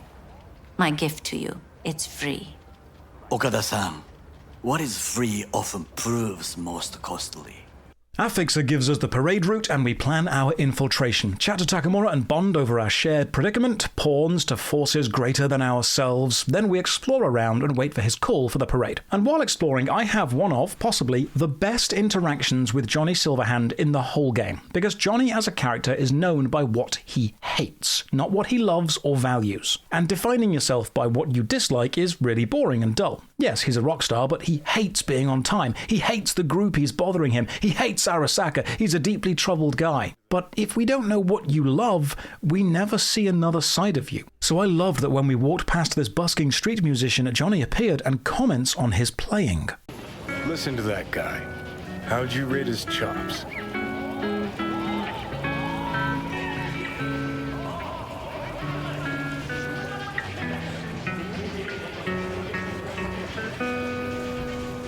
To my untrained ear, sounds all right, I guess. I mean, it's easy listening at least. Know why? Technique's second rate, but the feeling, that's what counts. Guy's hurting, got something he can't take, and it shows. Could stand a little more stage presence. Fingering's all wrong, loses the tempo more than he keeps it, but not bad. You really know how to give a guy a compliment. This is my favourite moment of Johnny Silverhand in the entire game. Mechanically, he has just reacted to a specific thing happening in the game world, which does feel immersive, and narratively, you actually see some depth to Johnny beyond Bomb Arasaka. He looks past the basic technical playing of this street busker and sees the guitarist's heart and soul and passion. The idea that Johnny can recognise the honesty or the truth of a person beyond their technical ability is a really nice character trait, and it's criminal. This is the only time it happens. So I decide to donate some money to this guy. Help him out. But you can't. For me, the Maelstrom Gang hideout bit back in the opening was the best bit. Just us and Jackie, not against a big faceless megacorp, but a street-level gang who were having a leadership issue, a fully augmented face guy offering us some drugs, a conversation with choices and consequences. The rest of the game feels fun on a surface level, sure, but this bit felt tense and real in a deep way. The irony being, after shooting the Maelstrom Gang leader and escaping, the Maelstrom Gang just never bother you again in the main story. But back to the plot. Takemura told us to wait for his call in a day. I waited for a day, no call. I even waited for a week, no call. Saved, used fast travel, tried to find him, no call. Turns out this is a well-known bug. You need to save, quit, reload, and that will trigger the call. I need to return to my apartment. This means crossing the river, so I just jump in and swim. You have an oxygen meter, but I can't actually remember any time in the main story where this mattered. People told me a few bodies of water have items or data shards in them, but nothing substantial. When I say wide but not deep, this is what I mean. A game teaches you how to play it based on what it includes in its critical path. It will include aspects it feels are important or impressive. Cyberpunk has a swimming and a breathing mechanic, which adds to its mechanical width. There's even the Oxy Booster consumable, which lets you breathe underwater for longer, but the game doesn't value it enough to ever include it in a main story bit or to have a player actually engage with it in any meaningful way, meaning the wide design becomes,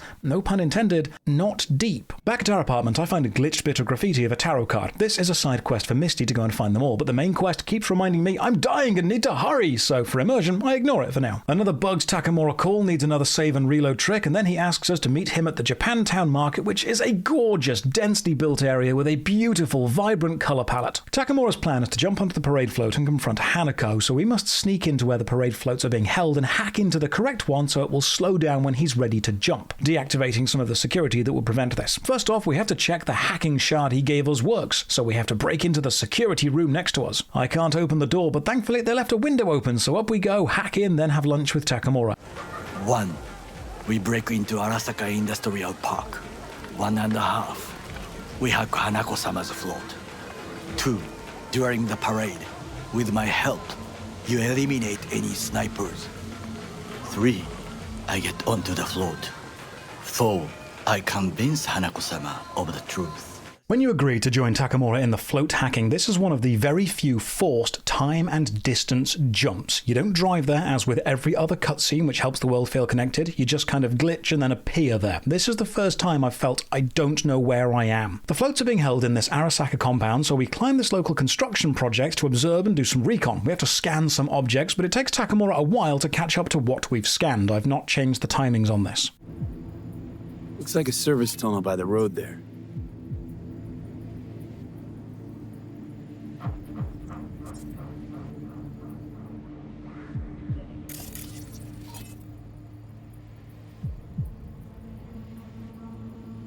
It could lead to the warehouses. Takemura tells us how Arasaka took children and trained them to be corporate soldiers. Then I get a text from Takemura telling us where to meet him, which I assume is a bug because we're literally with him right now. We need to decide how to break into the compound using the intel we've gathered, and I decide to use the transformer to climb the wall and jump over ninja style because the intel gathering bit told me this. Transformer by the wall. See it?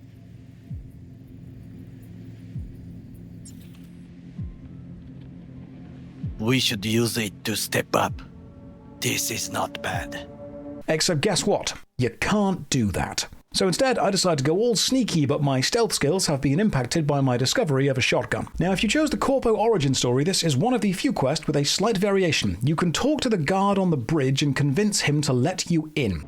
Overheard one of the guards. Stepped in some shit. He's worried about disciplinary action. And this helps us how? I know of a woman. Abernathy. Head of counter intel in Night City. Shouldn't be here. These are corporate premises. Actually, I should. Weber, IOC. You. IOC. Right. It's best turn around 3 times and disappear. Name. Huh? Need your name, Sentry. How about we start with yours? See, nobody told me about... Unscheduled inspection regarding sensitive data leaks. How about I raise the op exec on comms?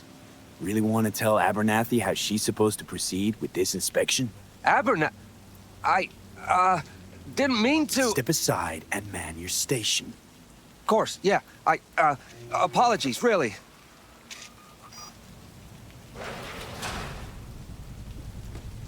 I'm in. Good. Now try to enter the warehouse. I will draw their attention away. Well, your tricks can be useful.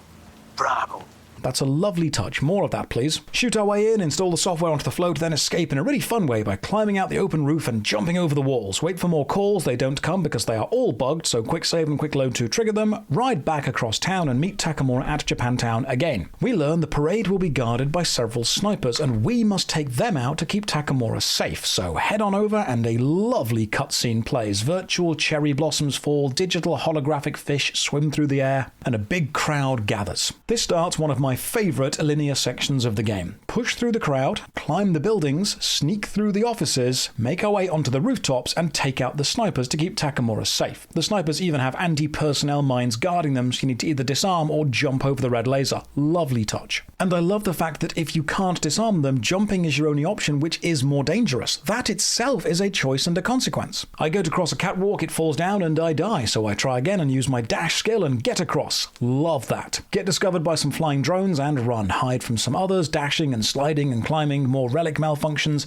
and eventually we make it across the buildings and reach a netrunner jacked in, providing Overwatch security for the float. We take them out, but a boss fight interrupts us. This is Oda, Hanako's bodyguard we had the meeting with earlier, and it's a pretty good fight. This guy has mantis arm blades, darts around super fast, throws knives at you from a distance, and has an invisibility shield. You can scan for him or just shoot at where you think the blurry outline is. The arena itself has pillars to hide behind and levels to ascend. All in all, great fight. Unfortunately, halfway through the fight, I jump, dash, and shoot at the same time he does, and this knocks him down in the air, which causes him to glitch into the air and just stay there, not attacking back. So what started as a fun fight ended as bugged target practice. So I just shoot this guy to unconsciousness, but before killing him, Takemura calls and asks us to spare him. Please, V, show him mercy. There should be nothing standing in your way now. We press forward.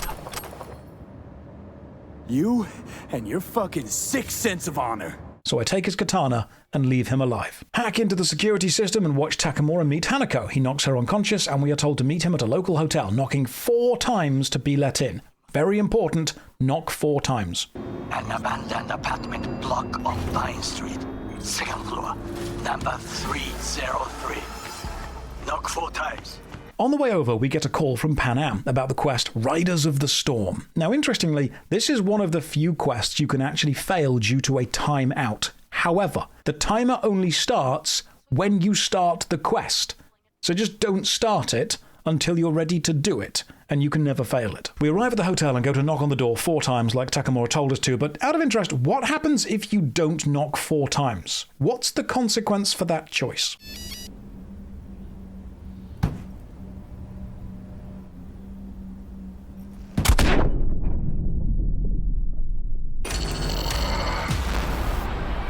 If you don't follow the very simple instructions, you get shot and die instantly. That's amazing. Love that. Choice and consequence. So we knock 4 times, go in, meet Takemura, sit and tell Hanako the truth about her father's murder. I was there that night at Konpeki Plaza. I saw Saburo Arasaka die. He wasn't poisoned. That's a lie your brother made up and spread. Yorinobu is the murderer. You must be mad to think I will listen to such nonsense.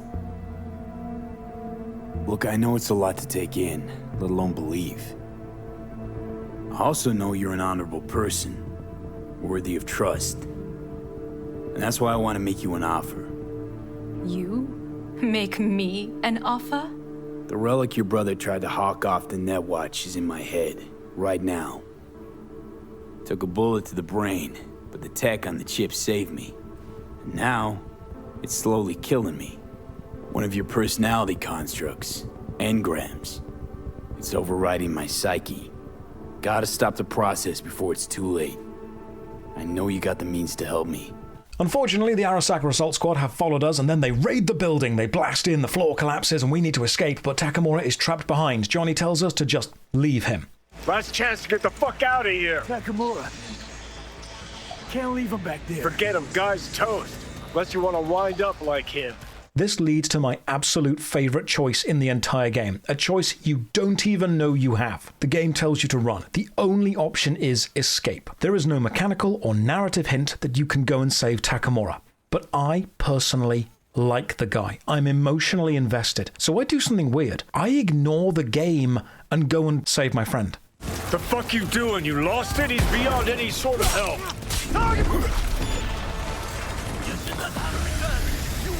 Here with me. Thank me later. Need to find a way out now. Fast. There are empty rooms to the right. It's our only chance. And yes, you actually can save him. I made that choice not because the game told me to, but because I had a personal connection to a character built up through shared experiences and shared failures. The consequence for me making that choice is having to fight far more Arasaka guards. Why does Takemura's questline have so many great choices and consequences, which just seem so lacking in the rest of the game? Leave the building, and this is another weird time skip. Takes us to a hotel in the outskirts. Chat to Johnny, then a Joy Toy doll enters with a message for us from Hanako. I must make one thing clear. I still think you are mad. Hanako, that you? But I can fool myself no longer. I believe you. There is only one possibility. Soul Killer. Or rather its newer, more powerful version. You must acquire it. I like the fact they've used the doll chips override people mechanic again. It's a very cyberpunk element. Ultimately, Hanako believes us about her brother murdering their father, and we learn about the Soul Killer program, technology that could remove Johnny Silverhand's engram from the relic in our head. So we go to leave, that's Takemura's questline done, which triggers the next phase of Tapeworm, and another chat with Johnny. That was your ticker. Sit and rest. Don't need you flatlining while we got a job to do. Blah, blah, blah. Fuck Arasaka, blah, blah, smash Mikoshi. You really are turning into me. Next up, the Map Talan questline in Pacifica, the Voodoo Boys, and tracking down Alt Cunningham. We'll learn more about her soon. Hop on a bike, enjoy some roadside murder, and head toward Pacifica. A text from Takemura lets us know he's okay and appreciates our help, which is good. That will matter later. Eventually, we arrive at the chapel in Pacifica and meet the Voodoo Boys gang. Pacifica is meant to be a high-level, late-game area where basic enemies will be much tougher than anywhere else, except remember the forced level scaling update? Pacifica now feels like everywhere else. We get sent to a butcher shop to meet Placide, who sends us to a shopping mall, and I love the gunship in the distance shooting at a hotel. That's a great way to set the vibe of Pacifica. A lot of money invested here, but the society never benefited because it ended up being funneled to the corporations, so lots of things are closed down. Follow Placide to the Voodoo Boys HQ, get told we're now working for them, and then told to jack into a computer. You can refuse, but ultimately you can't. You need to jack in, and this actually installs a tracking bug onto you. With the Voodoo Boys effectively able to see through our own augmented eyes, we get sent to a local abandoned shopping mall to hunt down a netrunner because they want some of the tech the netrunner has. Outside, we get another in-game cutscene which teleports us to the right place. They've been using these more and more as the game goes on, it seems. I wonder if they ran out of time to animate all of the journeys. We need to sneak into the mall, which means stealth is the way, and that quickly goes out the window and we shoot our way in. And this bit, fighting your way through a gym of roided up muscle guys, is very fun. The fight through the center has some lovely sightlines and the interior is great. Lots of possible paths here. And when you've got the dash and the shotgun, you're basically playing Doom. We find the van the netrunner is hooked into and learn they're in a nearby cinema. We have a brief boss fight with someone called Matilda. The arena has defensive walls popping up you can use as cover, and with them down we find the netrunner in the cinema projection booth. I love how there's an old western film playing in the background because the netrunner just happens to like western films. The netrunner tells us the Voodoo Boys are playing us and invites us to scan our systems to find the tracker bug. We run 2 diagnostics and they're exactly the same, which the netrunner points out is actually proof that the diagnostic run is being spoofed to avoid the bug.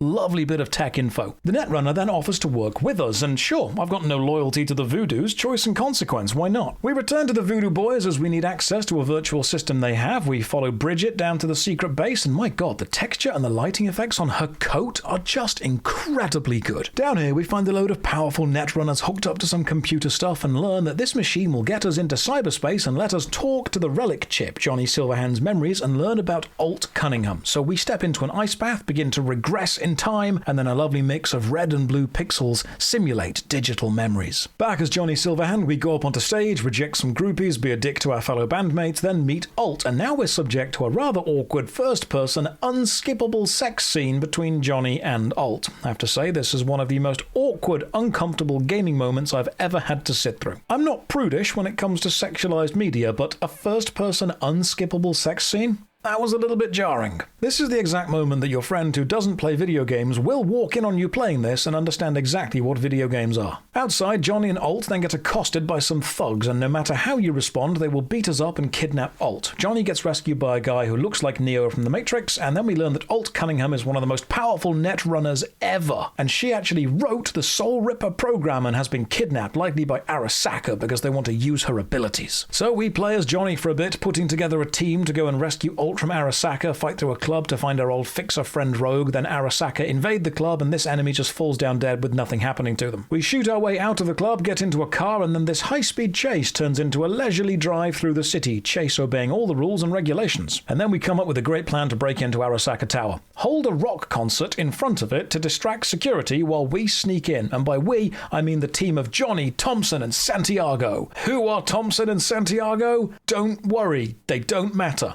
One of them will die. Why does the game, for some reason, make you try and care about this random team that only apply for this one specific scenario? I don't know. We all break into the tower and shoot our way through, and you know what annoyed me? This is one of the coolest moments, this team gunfight through the tower. And you know who isn't involved? V. There's a mini-boss here called Akira. They have their own health bar, but I didn't notice at first because the fight is so similar to other enemies. Then we just find and reach Alt, unplug her from the network, but by doing this, kind of kill her, but only physically because she now exists as a digital goddess. We then get a choice to punch or not punch Thompson, but if you don't decide by timeout, you do it anyway. The memory fades, and back in cyberspace, we then meet the digitized psyche of Alt Cunningham, and Johnny says this. The way you treated Alt. Don't you fucking mention Alt. Shit, you must have been watching some other flick. I took down Arasaka fucking tower for her. Men will literally bomb a corporate tower before going to therapy. We learn Alt's psyche has been soul-ripped by her own program into the Arasaka digital prison, and you know a megacorp holding immortal digitized versions of people's psyche just to control, own, and torture or reward them is extremely dystopian. It's a real shame this is not explored more, because it is super cool. And before people say to me, it gets explored on the wiki, I don't care. I want to explore it in the game. While in cyberspace, we head to this place called the Black Wall and are told no one has ever come back through. Okay, but like, through to where? If this is like a digital kill zone, I'd have expected some kind of build-up. This is the first I've ever heard of this. Anyway, we hit through the Black Wall just fine because we are the protagonist and the consequences don't exist for us. Would have been cool if heading through had a cost, like losing a skill point or a perk point, but nope, head on in fine. Net watch people, that's the Voodoo Boys who were plugged in, then invade the place we are because this was all part of their plan to get through the Black Wall, and Alt fights them back and kills them all. And remember, if you die in Cyberpunk, you die in real life. We then get told if we can get her into the Mikoshi construct, she can make an engram of V using Soul Killer, then put that engram into a new body, which will allow us to effectively keep living as the relic kills our original body. Fine, so how about Mikoshi? That advanced enough for you? If I could gain access to Mikoshi, it would cease to exist. Good, we can work with that. We'll get you inside Mikoshi and you'll help V, deal? What can you do for me, exactly? Everyone I've met so far said I'm too far gone. By everyone, you mean Hellman? Saburo's personal ass munch? With the Soul Killer resident inside Mikoshi, I will create a construct of you, then disentangle your neural network from Johnny's. I shall then inject your engram back into your mortal form. Right, so we got a plan. But how will you reach Mikoshi? I've created armies that failed to breach it. They were children of the net. There's your problem. We're banking on the human factor. Back in the real world, we see the Voodoo Boys netrunners have all been fried by crossing the Black Wall and trying to take on Alt. This has angered the Voodoo Boys gang, so we shoot our way out, even fighting and killing Placide, which is extremely cathartic as all he did was bug us earlier. Then outside, we have a relic malfunction and Johnny asks us a very simple question. Imagine we're deployed together, fighting in a war, side by side. Would you take a bullet for me? No, dude. I wouldn't. Not even close. Johnny says when the time comes, he will agree to get wiped from the relic, but asks us for one final favor. Kill Adam Smasher. So the final big boss isn't even connected to V. We'd be fighting this as an emotional release for Johnny. We awake in an apartment after the relic malfunction, and I can't help but think, this is the kind of apartment we should have started the game in. Dismal, down, dingy, and then worked up to the one we currently have, which is actually really nice. This ends the Pacifica questline and triggers the final phase of Tapeworm, which starts the mission Nocturne, which brings probably the most famous in-game text. Meet Hanako at Embers. We then get a call from an unknown number asking us to go to Dogtown, which is the Phantom Liberty DLC, but for now, let's go and meet Hanako. On the way, we get attacked by some Arasaka agents, and finally, personal involvement. Where have you been all game? When you finally reach the Embers Club, the game warns you once you head inside, you will trigger the ending part of the game, Act 3, and be unable to return to Act 2 or any of its connected quests. The game even auto-saves here. So the reason Meet Hanako at Embers is such a meme is the player is now encouraged to go and do every other quest. fast, because this is the moment you either choose to finish the game or do everything you've missed. Fixer missions, gang missions, side character stories, cyber psycho hunts, Delamain missions, tarot hunting, the melee street fights. The problem is, whatever mission you select as a focus from the menu, once you have completed it, the game will auto-return to meet Hanako at Embers. So you'll see this instruction for the majority of your time playing Act 2. Now, before I meet Hanako, I want to do one important thing. Remember at the bar, we ordered a Johnny Silverhand, and we learned that if you die a legend, you become a drink. 2 tequila old fashions with a splash of cerveza and a chili garnish. Duo of Johnny Silverhands coming up. Say I wanted a drink named after me. What would I have to do? Snuff it. Mind-blowingly spectacular fashion. Mid-op would be best. What a beautiful tradition. Well, Jackie died a legend, and he made a custom drink back at the start.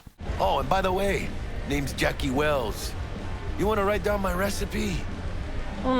Sure. Shot of vodka on the rocks, lime juice, ginger beer. Oh, and most importantly, a splash of love. Haha! I'll remember that. Now, for anyone not aware, this is just a Moscow mule with some added love, so I head back and see if I can order a Jackie Wells. One final drink before we end this. The game says, yep, he's a drink now. You can buy him. So I go and look him up, and he's not there. Turns out there's a common bug where the Jackie Wells drink just doesn't show up. Even though the conversation tree effectively has you buy one, nothing happens. Right, well, can't say I didn't try. The game now has 4 possible endings with a hidden 5th if you've done specific things with Johnny. So we head to Embers up the lift and meet Hanako, and she reveals something interesting about her father's murder. She already knew the brother killed him. I knew. From the start. You knew? All the board members knew. Not one soul even slightly interested in the matter believed in the poisoning. Every member of Arasaka knows. She tells us that if we testify in front of the Arasaka board, she will allow us to use the Soul Ripper program in the Mikoshi construct to remove the Johnny Silverhand engram from our own mind. Okay, so let me just get this straight, because it sounds kind of dumb. Hanako Arasaka, daughter of the murdered Saburo, knows her father wasn't poisoned. The Arasaka board also knows he wasn't poisoned. They all know that Yorinobu was the last person in the room before Saburo died, so basically everyone in any position of power at Arasaka knows that Yorinobu likely killed his dad, and yet the catalyst needed for anything to actually happen is V, a low-ranking ex-employee who was actively robbing the place at the time, to turn up and say, yeah, it was him, I saw him do it through a wall, and Arasaka will just instantly believe us. No one would say, this random guy has no proof, or they would, try to kill us. I'm sorry to be so nitpicky about this specific plot point, but I'm not really understanding why Hanako needs V to convince the Arasaka board of Yorinobu's crime when they all likely already know, and we have literally no power or authority over any of them. And we're jumping ahead slightly here, but when this does happen later in the game, you discover that actually V's presence there is the least important thing, because there's another plot twist. Back in the elevator, the relic begins to malfunction again. Then we fall unconscious and awake in Victor's clinic. Good old Victor fixes us up and gives us a choice. There are some pills on the table, which will dampen Johnny for a while. There's also a gun, if we want to, end it all and be done with this. We still owe Victor several thousands of eddies, because I never paid him back during that quest, but the game has also forgotten this by now. New act and all the old quests got removed. It's a shame that I can't pay him back now as a final gesture. Misty then takes us up onto the roof, a place she once took Jackie, and tells us to take all the time we need before we decide what to do and how we want to finish this. Johnny then appears and double checks if we're actually going to help Arasaka settle the succession argument, but interestingly, there is a canon ending here where you can just give up, throw the pills away, decide whatever choice you make you're going to get others hurt, and just shoot yourself. Cooperating with monsters like them, anything's better.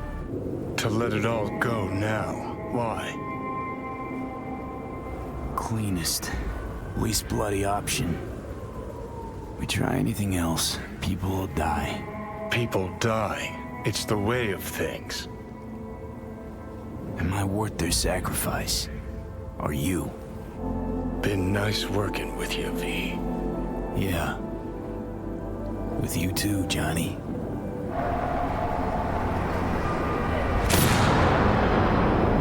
This is a completely acceptable canon ending, as when the game ends you see a few video messages of people you know talking to you about how they feel about how you treated them. And that's the main story done. 17 hours playtime, level 23. But at the end of the credits, we get the choice to say, one more gig, which reloads from the autosave the game made just before you entered Embers. So let's go and do something else. I've unlocked the air dash now, so jump, dash, speed around totally changes navigation. Combine this with going to a ripper dock to get double jump, and you're basically playing zooming Mirror's Edge. So let's ignore the main plot and go and do all the side content, the stuff which people tell me is better. And you know, they are right. First up, go and meet Meredith, the Miltech corpo woman who gave us the flathead at the hotel. Enjoy another unskippable awkward sex scene, then get rewarded with the John Falstaff, an adult sex toy and one of the best melee weapons in the game. So I spend then what is honestly a very fun 20 minutes air dashing around Night City, beating police to death with a giant dildo, and then after I'm done I just sit quietly for 4 minutes while they give up looking for me, because that's just a regular day in Night City for them. That's not even the most interesting thing to happen this week. Then I go and find all the missing Delamain cabs. Each one has broken away from the central AI and developed its own personality, and this is actually a very mechanically clever quest because each cab is captured in a different mechanical way. The first is a chase sequence which I kind of bypass by jumping onto the cab and crouching while it drives around with me on it. But I love the fact you can do this. This even leads us to Johnny's old armoured car, which we can now call to us whenever. The next cab is depressed, so you have to drive it back slowly. If you go too fast, it gets scared and stops. I then take a detour and examine the city and see a barrel on fire. I wonder if standing on it would hurt me. It makes sense, it surely would. The game is immersive,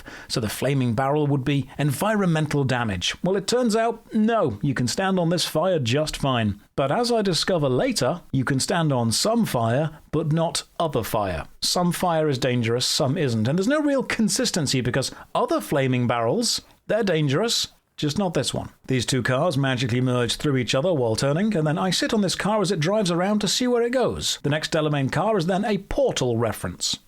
Well, you found me. Congratulations. Was it worth it?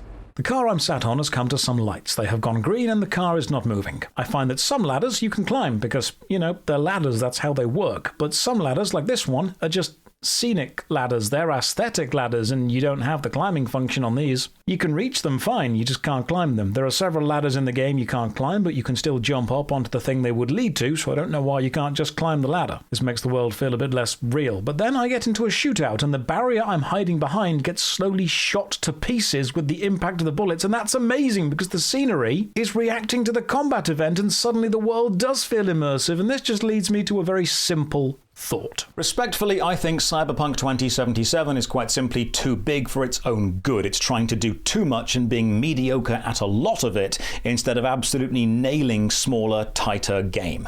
It's spread itself so thin and included so much that the initial impression of, wow, this game is massive, there's so much to do, gets slowly soured by the experience of, okay, yeah, I've done quite a lot of it now and it is massive, but in this very specific place doing a specific thing, the polish is definitely not there. I think Cyberpunk was a little too ambitious for its own good and focused on quantity instead of quality. We find the next Delamain cab. This one wants to drive into a chasm and end it all, and we tell him not to, and he says, okay, he won't. What a gripping story. Then I appreciate how aggressive this cab is. I'm not going back! Hear me? Never! Try to take me and I'll crush you! That was actually, if you remember, the cab that hit our car earlier.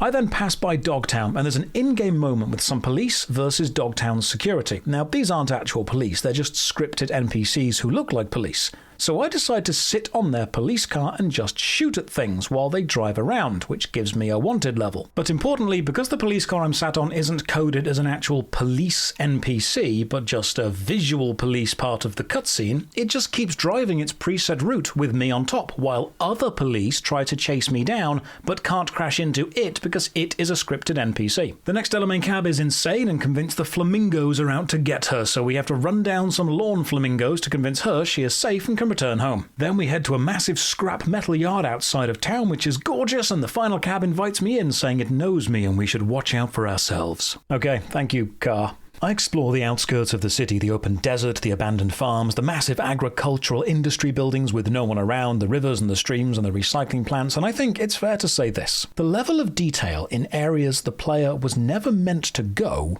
is absolutely incredible. There are so many rendered places with absolutely no in-game purpose which you are free to explore, and the sense of scale this brings is truly impressive. However, game design time is limited, and the amount of effort and man-hours that was put into developing this was not put into developing this, and I would have preferred more detail or more interaction being added to the places the player was expected to go. A competition at the shooting range gets us a cool gun. I return to V's apartment and ask the police knocking on a door next to us if we can help. Turns out an NPC walks past and glitches into one of them. Then we chat to our neighbor Barry, who's an ex-police officer going through a tough time. We talk to his friends, and his quest is about supporting a man whose ex-force buddies are telling him to man up, and if you don't support him, he'll take his own life. By now, it's several in-game months since Jackie died, but hey, let's go and do the funeral mission, and it's a shame this isn't mandatory, because I really like it. You have to go to his old lock-up room and look through his belongings to find an appropriate funeral gift, and you learn more about Jackie this way. You can find the book For Whom the Bell Tolls, which Jackie would read before going on a mission. You can find some weights, some esoterical magical stuff he did in respect for Misty, a belt his father used to beat him with, which he keeps in case his dad ever returns so he could beat him back with it. That's character depth. It's a shame Jackie didn't quote For Whom the Bell Tolls more when he was alive. I'd choose the book as a gift and go and place it at the memorial service. This whole funeral is incredibly sad, but I couldn't help but think, imagine if this was a mandatory mission, and during this funeral scene, Arasaka raid the place looking for Jackie, and in the resulting shootout, Adam Smasher kills Jackie's mum. Now that would be personal motivation and make me hate them as a company. V and Johnny would have a shared enemy. But I have to be really pedantic here too. The book Jackie reads from is called For Whom the Bell Tolls, written by Ernest Hemingway, and when you place it on the funeral altar, V reads this powerful quote from the book.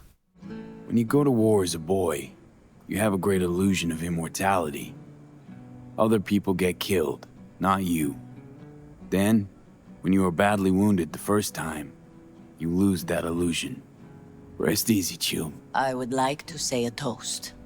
Except that quote isn't from For Whom the Bell Tolls. That quote is from another Hemingway work, an anthology collection called Men at War. You get Jackie's bike as a reward from the funeral quest, and I go and do the street fight questline, driving through the rain with the radio on is again stunning, and I beat up all the melee fight quests, including one fight where you fight two bodies with one mind, and then the final fight, which is back in Pacifica, and you even get your Ripper Doc buddy Vic there for moral support, and you win the fight, then you go and talk to the NPCs about the fact that, you just won the prize fight against the champ, and here's what they have to say. Slick work, V. Well, I had a good coach in my corner.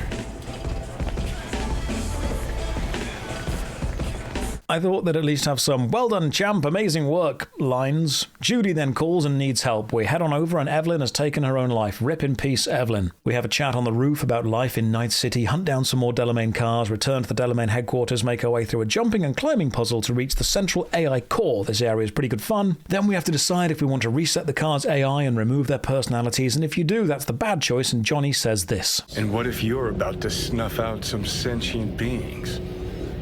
See something of yourself in him, don't you? Gonna murder a cab driver's kids because he asked you nicely, and he's always been a good guy.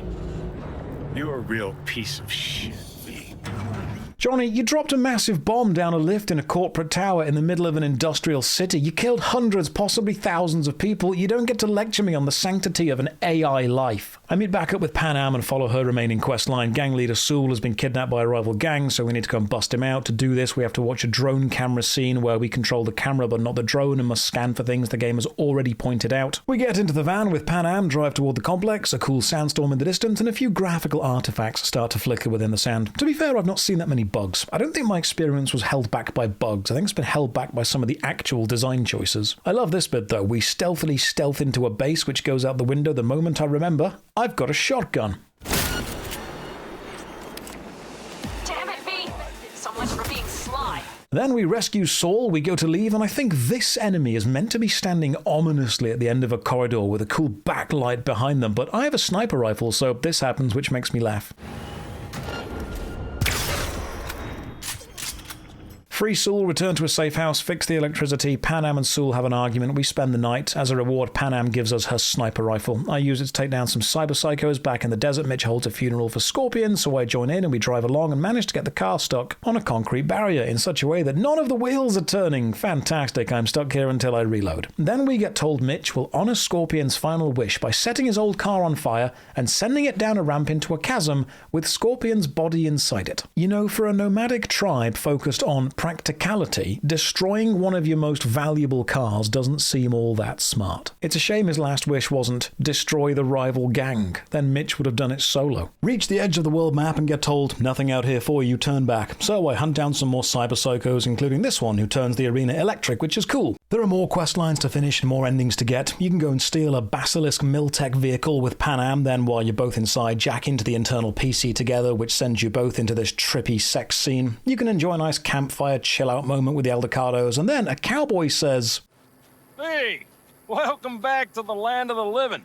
That's the first time a non-major character has personally recognized V. That's the first moment I've felt seen by the game, or included within a community for my actions. I then get a text from one of the guys I beat in a bare-knuckle fight earlier letting me know he's had his first kid. That's a nice touch of keeping in touch. So the one ending I got was shoot yourself. Totally acceptable response to call this the real end. But the other endings are as follows. Almost all the endings are decided here, in this chat with Johnny on the roof, based on how many optional quest lines you've done, including saving Takemura on the Hanako kidnap mission, completing all of Panam's quest lines, doing all the missions for Rogue, doing Johnny's optional getting the band back together quest line, and if you want the hidden ending, choosing some very specific chat options with Johnny during that questline. Ultimately, you're going to have to assault Arasaka Tower to reach the Mikoshi construct at the bottom to plug in and remove the relic, separating Johnny's psych from V's. If you completed Panam's missions, you can call her and ask for the Aldecado's help during the assault.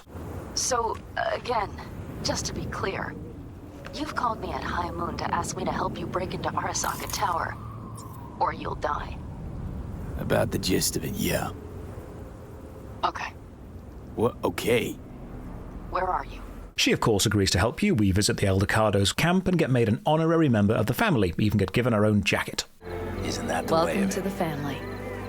The plan is simple. We drive the Basilisk tank we have stolen into an under-construction maglev tunnel, blast our way inside as this tunnel connects to the base of Arasaka. To do this, we survive a wave defense section against high-level Militech guards, drive the tank into the tower, plug Alt in, and watch her deactivate all the security, which makes the whole place feel rather eerie. We run through the now clear building, reach Mikoshi, and then just as we're about to succeed, Adam Smasher shows up and kills Sewell, the family leader. You can do this.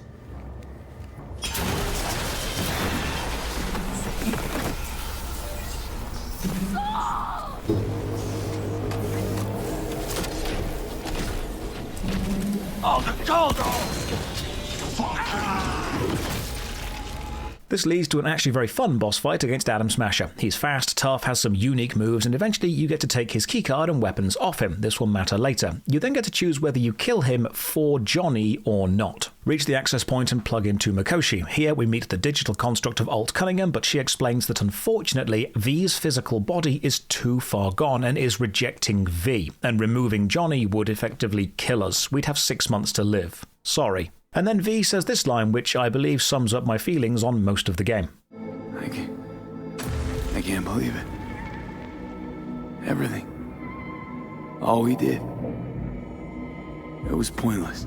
We choose to wake up and spend these 6 months we have left with Panam. We get into the car and drive into the sunset, then leave Night City for the wide open plains of Yonder. After choosing any ending, you get asked if you want to do one more gig. If you chose any ending that has you fight Adam Smasher, restarting will get you his keycard. This means you can head back to the Arasaka boat, the Ebonike, and you can access Adam Smasher's private weapon stash, and find some of his unique weapons. So that's Panam's ending. For Takemura's ending, make sure you saved him during the kidnap mission, then on the roof call Hanako for help. Takemura shows up to pick you up and says, V, it's good to meet again.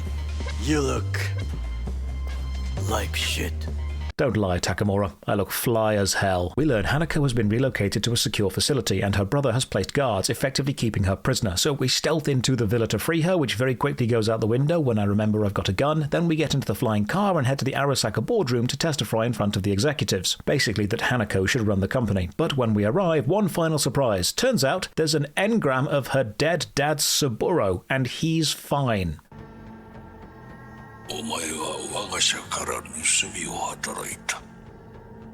Fuck me, Dizzy. With this engram supporting her, we head to the boardroom, the rainforest floor halfway up the main tower. We enjoy a lovely meeting, which goes quite well until Yorinobu launches an assault against the board and kills several of them. We get into a lift to go and hunt down Yorinobu, and then this lovely moment where Takemura actually asks our opinion. He's respecting us as a capable fighter. My people are ready. They await my orders. What should I tell them? An open attack? Can't be nice. Not anymore. We attack full force. Good. Very good. A fight to the death. No prisoners.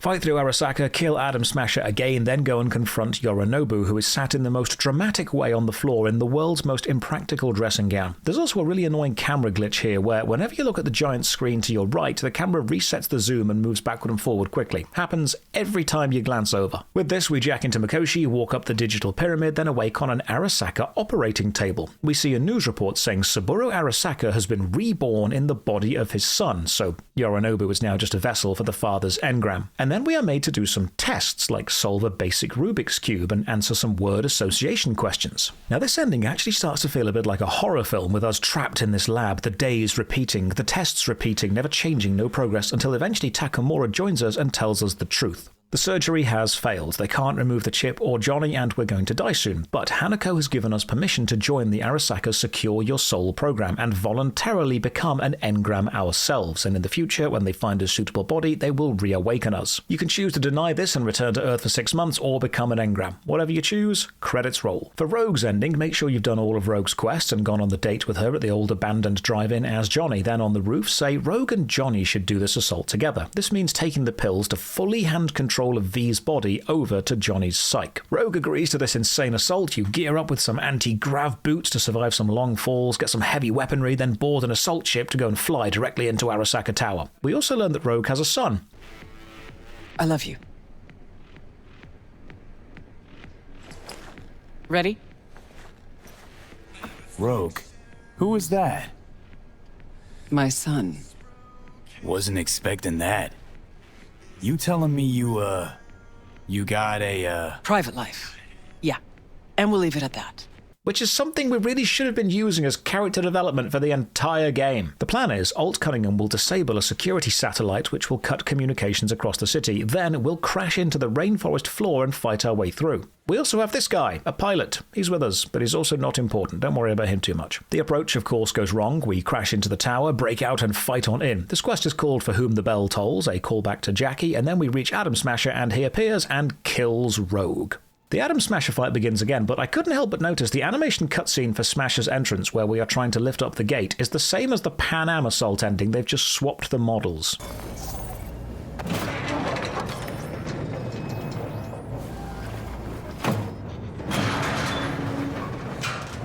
You can do this.